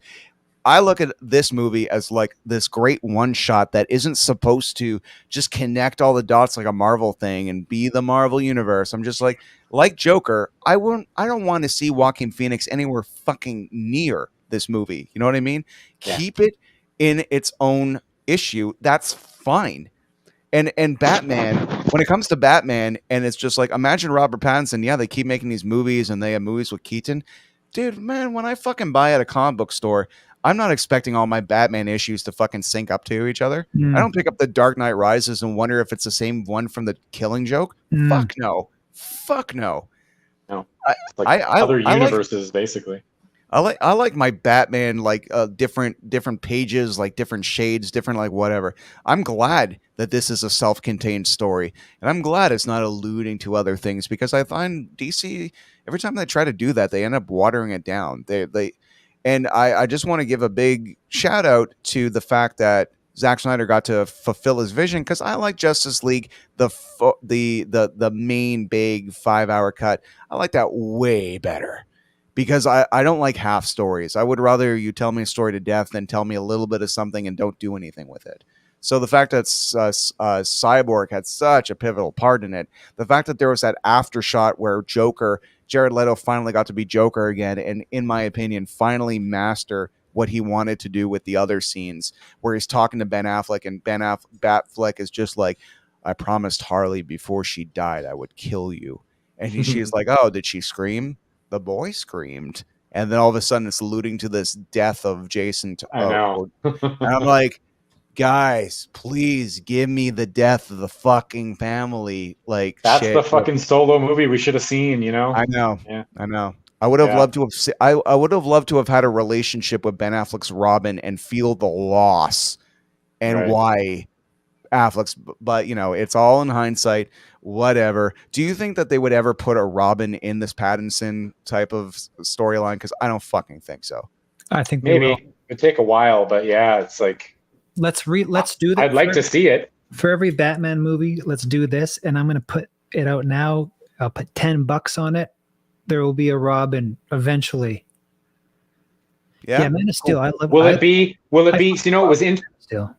It was interesting. So have you guys watched Titans? Yeah. Yeah, it's the same dude. The same dude that's like getting initiated into the fucking dickhead gang. So I thought that was really interesting, because I was like, could that be a Robin? And he wanted to be in Titans. So I was like, what's happening here? It seemed like a pretty little moment. So the word is that Pattinson and Matt Reeves both want the Death in the Family storyline. I've heard the Court of Owls, of course, but supposedly that is something that they both want. I guess it would be hard to do. You'd have to do like a 10-year jump or something. But Court of Owls would be amazing. Court of Owls is such a fucking deep thing. And then Dick is a fucking, Dick is completely a Grayson, and it's his whole family line. Like what they could do. I got 2 questions for you guys. Before we go, sorry, Ryan, I know you want to wrap up, but I don't want to wrap up. I don't fucking give a shit. I want to talk Batman. I do love that they hinted the mayor's kid, when you meet him, he's pretending to be a ninja fighting with a sword, like the assassin, like Raja al Ghul, and he's wearing the ninja outfit, and then he's being a fucking ninja, and he looks kind of good at his ninja moves, and I thought that was interesting. And then when you meet him, he just confirmed no. Matt Reeves. Someone asked Matt Reeves if Michelle's son would become a Robin, and he said, nah. Michelle's son? Mitchell's. Well, Mitchell. Oh, no, sorry. Mitchell was the politician, not the... so Mitchell, the kid he was reacting to and giving the hand to, but Real's son is still on the table. So, right. But here's the thing, though, because there's obviously a nod. It's Halloween. You can be fucking anyone in the world. He's dressed up as a ninja, okay? And he's wearing a red outfit when he's sitting on the couch after he gets the news and the cops are surrounding him. His ninja outfit is off of his head, and it's a fucking hoodie, and he's wearing a red hoodie after he was just being a ninja. So they're fucking doing little nods to it. Here's a question, though, I have for you guys. Yeah. And people seem to be whatever. And I had a different take the second time. Do you think the Riddler knew Batman was Bruce Wayne? Oh, I'm so glad you fucking asked that, because I almost forgot to mention it. I love Pattinson's reaction to him wondering, like, oh, like seriously, between Matt Reeves and Pattinson's acting, that was a masterful scene of shit. I don't know. I honestly don't know. I think Bruce thought he knew, but I don't think he actually knew. Yeah, it's funny you say that. I hadn't even pondered that. I just assumed he did. It is funny. Sorry, Jesse, you assumed he did know? He did, just because he said his name. But it is something interesting to think about because he didn't go any farther than that. But he so did why was he? he knows so who why he was really he saying is. his name then? Because he was the only one that they didn't catch together. Oh wait, yeah, Bruce Wayne, and also he gave a letter to the Batman. What did that letter say? That final clue before Alfred accidentally. See you in hell. Yeah, but hell meant Arkham. He knew he was going to meet up with them in Arkham, and that was going to be hell. Okay. So the first time I thought he knew what he meant, like what you said, Jesse, because he said saying Bruce Wayne, and that made Batman think he knew who Bruce Wayne. That's why he clocks the camera in the corner. The music's rising up. But then as soon as he says it a few more times, but as soon as he says he's the only one that we didn't catch, hey, and then the music kind of pulls out, and Pattinson changes his eyes and becomes aggressive because he was kind of looking down to the side, and Riddler's talking at him, and he's just like listening to him. But it's the only time that Batman's not looking right at Riddler, like I want to fucking kill you, when he's like Bruce Wayne, and he all of a sudden looks at the camera, clocks at the recording lights blinking, looks down, and he's kind of going off on Bruce Wayne while he's looking at the ground. It's the first time Batman's being intimidated, looking at his own feet, and he's kind of waiting for him to break it, because as soon as he breaks it, it's going to be done.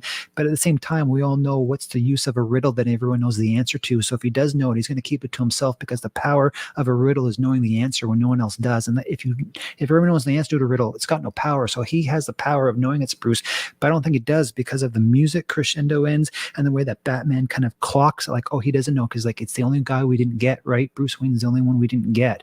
So I think it played that he kind of was going to guess that it was him, but I don't think he knew it was him. But it changed. The first time, like, oh, he knows it was Bruce, but he doesn't say anything, because what's the use of a riddle that everyone knows the answer to? But then at the second viewing, I'm like, oh no, he doesn't know. He doesn't know. And the music was the cue to it. And then you see Batman clock, oh, he doesn't know it's me. And all of a sudden he's looking at his feet, and all of a sudden he looks back. He's like looking at it, and then all of a sudden he looks up. And he's like, oh, he doesn't fucking know it's me. And then he goes back into the intimidation mode. Wow. Now I want to watch that again so bad. Fuck, it's great. That's cool. Yep. Hopefully, it's, like I was saying in our little chat, but like apparently it comes out on HBO Max like 45 days after the release. So it's going to be watchable really soon, like in a month. So. Well, I'm definitely seeing it in the theater again, because I need to fall under that spell of dark, intense, paying attention, discipline that only a theater can provide. It's made for that screen, man. Yeah, it is. It is definitely made for that screen. But it's been lovely talking. Well, I don't know. We could talk about Batman till the cows come home. Definitely one of my favorite scenes in the film, though. There's way too many to choose from. Guys, that's a great. Before we go, the last thing we're going to do right now is tell everybody your actual favorite scene, if you can actually come up with that. Yo, Jesse, we didn't even fucking talk about the Batmobile introductory. That was so much. That was like a horror movie. That was like, what a fucking intro to a fucking car. That car is a character. Okay, so there's this weird thing where it revs up, and then kind of like that's a good question. Okay, so do you think he popped the clutch and stalled it, or do you think he's like doing an intimidation, like, ugh? I think he fucked up. For the first time I saw it, it got laughs in the audience, because like, oh, he popped the clutch. Obviously a car like that's got a racing clutch. It's going to be far more weird. Racing cars have weird, crazy clutches because they're fucking race cars and shit. But as Jesse knows, in the book, he's like he's like fucking Fast and the Furious 9 out there. The dude is a fucking street racer. So the fact that he popped a clutch didn't make sense. But in the and in the free book too, he races the car a lot. Sorry, that's what I was trying to say. That he's fucking it's family, Don. You know, it's all fucking Fast and the Furious style. But in the theater, the first viewing, it got laughs like he popped the clutch and it was a mistake, which was great. But the second viewing, it's like, it seemed more of like an intimidation, like lunging and then stopping, like a little bit of a punch flinch. It played like that the second time, but I'm curious what you guys think, and I'm curious what they actually were trying to do with that scene. I would love it if Matt Reeves would just fucking answer that. I'm sure he did somewhere. I'm sure someone must have asked that. Because Ryan, you think it was an accidental? He popped the clutch and it stalled out. I thought so, but then that was before I heard about this Priest story where you're like, no, man, he's Vin Diesel in that shit. Jesse can atone.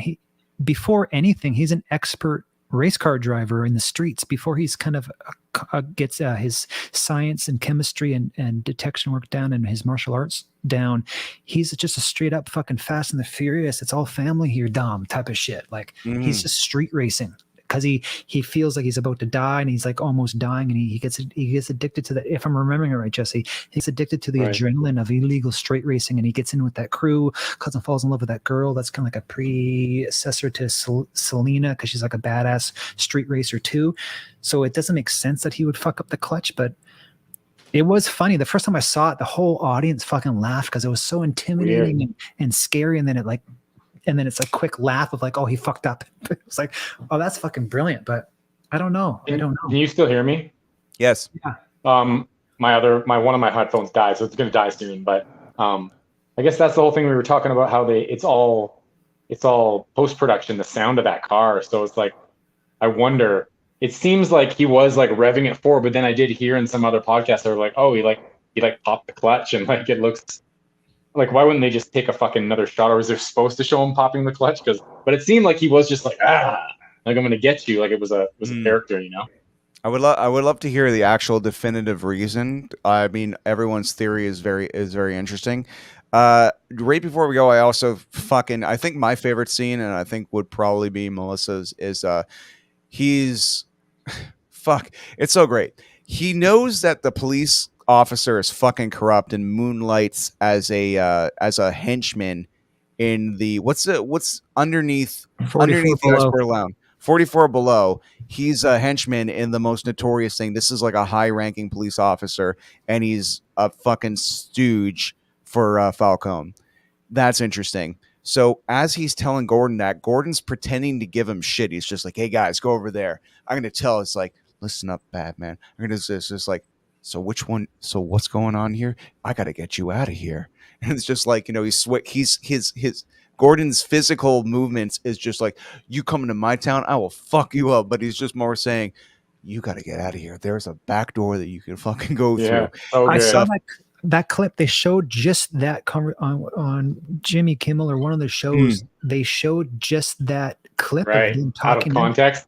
And I remember thinking, like, are they lovers? Why are they whispering to each other's ears like that? I had no idea. It was such a weird clip to pick because without context, it's like, why are these two guys whispering in each other's ears in that weird voice? And it, of course, makes perfect sense. But when I first saw that, I'm like, I didn't like that. I'm like, why are they talking like they're like kind of lovers and intimately whispering to each other? But it's such a rad scene. And that guy is such a, is it Jeffrey Wright? Such an amazing fucking actor. And if you guys need a movie to watch, anyone that's listening to this, there's a movie called Basquiat about New York street artist named Jean-Michel Basquiat, where it's a true story of a guy that grew up in New York in the 80s. He was a heroin addiction. His mom was in an insane asylum. And of course, now he's like, one of his paintings was the most expensive piece of art ever sold to like this dude in Japan. But he's an amazing street artist. But the movie about his life, he was actually in a band with John Frusciante called Grey. They were like an art noise band. But it's an amazing movie called Basquiat. And if you like that guy, you got to check out that film. I was thinking about the scenes though, with the one we talked about, the cop stopping him. I love that scene. I love the fucking flying scene though, when he's like, okay, that's what I was going to say. Yeah, and he just like pops it and zips it and just jumps off and flies and then fucking eats shit. Well, also what was amazing about that, and it's something we've never seen before, is right before that part, Jess, is he's fucking terrified. For a moment, he is terrified. You're seeing him terrified of heights. It's probably the first time Batman he hit a building. And it's something that'll become probably a second home, but it's the first time you're like, oh wow, he's petrified of heights. And within a second or two, he gets over it, pulls a thing and just jumps. But to see his reaction of being scared, to see Batman being scared of heights was such an interesting little thing. And was that the first time? Yeah. Was that the first time he jumped off the building? so many POV shots in this movie, right? Like, Yeah. As he goes down and he's even turning, like that's the part where I was just like, holy shit. And you even can tell he's experiencing the same holy shit we are. And then he eats shit, which is fucking great because it's very similar to Spider-Man. Like, you know, learning how to swing and stuff like that, and how painful it is when you fuck up. In every first Spider-Man movie, they always do that. it goes back to what you said, Ryan. We're seeing an imperfect Batman, like figuring it out. Yeah, that was a weird part when he's on the ground, he rolls it out, and he just kind of gets up and like limps off into the alley. You're just like, fuck, that's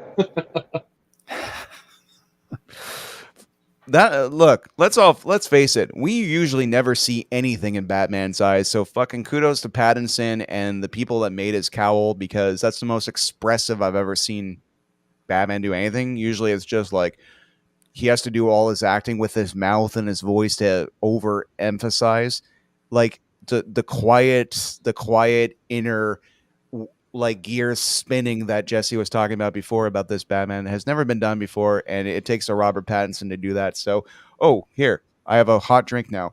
So here to Robert Pattinson. You blew all our expectations away, and it's the finest performance in a Bat film since all the last two out of three Jokers did. Yeah, baby. Yeah. Well, thanks, buddy. This has been great. Watch all our shows. Church of Steventology, Punk is Dad, Ryan Stick Show. Check out Stranger Radio. Check out Stranger Radio. This will not be the last Bat Check. And Garden of Vegan. Loved your lady Mel and her back episodes of Garden of Vegan are dope. Lots of stuff on there. Thanks, man. It's been fucking great. And big shout out to the audience, by the way, with Rain and Browntown and everyone else who's been watching us, because your chats keep this alive. If you weren't doing this, we probably would have lost confidence and stopped a little while ago. I know I would have. I don't need to be liked, but I do. Yeah. Yeah, there's so many movies coming out this year, guys. Like so many things that we can talk about. I don't know. There's so many things, like fucking what was that show on HBO that just came out? The guy from the Suicide Squad. You guys Peacemaker. It's fucking amazing. Yeah. That movie. I just finally finished watching Legion. It's taken me this long to watch Legion.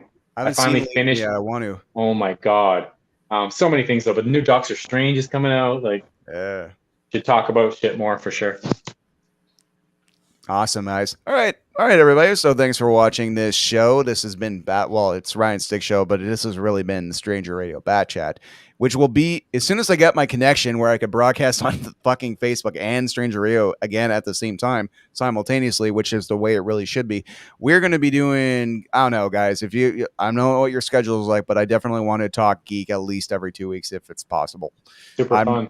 Putting you on the spot, guys, even if it's an hour show, because we made up for it. We just did a year worth of show. Yes, we did. One episode. But there's geek stuff coming out all of the time, and so much new stuff coming out. And I have a feeling the three of us are going to be dissecting the shit out of Moon Knight, and that's about to come out. Moon Knight's coming this month. Oh my god. Yeah, Moon Knight's going to be fucking amazing. A whole other level. I'm a huge Moon Knight fan. Yeah. What do you say, Steven? You looking forward to Moon Knight? I am. Yeah, I am. Yeah, it looks amazing. I can tell you without a doubt, I have met the two directors of Moon Knight a few times. They've been to Fantasia Film Festival. They made a movie called Resolution for like a few $1,000, and it was fucking awesome. And then they made a movie called Spring, and then they made a movie of Anthony Mackie that's on Netflix right now that I have not yet to see because I haven't had time to. And they also they were the directors on another movie on Netflix right now called Something 84, like Archive 84. Yeah. Oh yeah, I watched that. That was pretty cool. That was a podcast that I listened to, and they made it into a show. It was pretty good. I could see you like picking it apart a bit, but it's really interesting. It's like found footage that like twists into like another dimension, and it's really cool. It's like a story of a guy that fixes tapes, like refurbishes old cassette tapes and videotapes. And this guy hires him to stay at this fixed location, fix these tapes, watch them. Everything's being recorded. And so this dude just starts like watching these tapes and like getting really intertwined in the whole story. It's fucking really cool. I got to check it out. Love to bring love out to the love to Nana Browntown. That's Browntown. Big ups, Phyllis. Phyllis. Maybe 100 soon.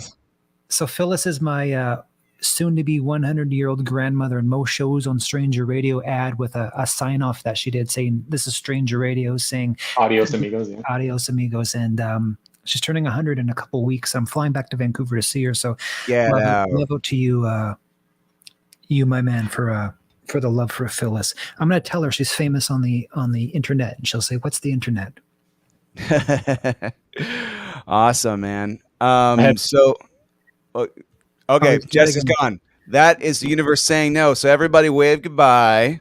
It's been awesome, great. Thank you, everybody, for watching. Steven, stay on for a second. I just want to say goodbye to you after we officially go off. Yeah. But for the rest of you, thank you very much for tuning in.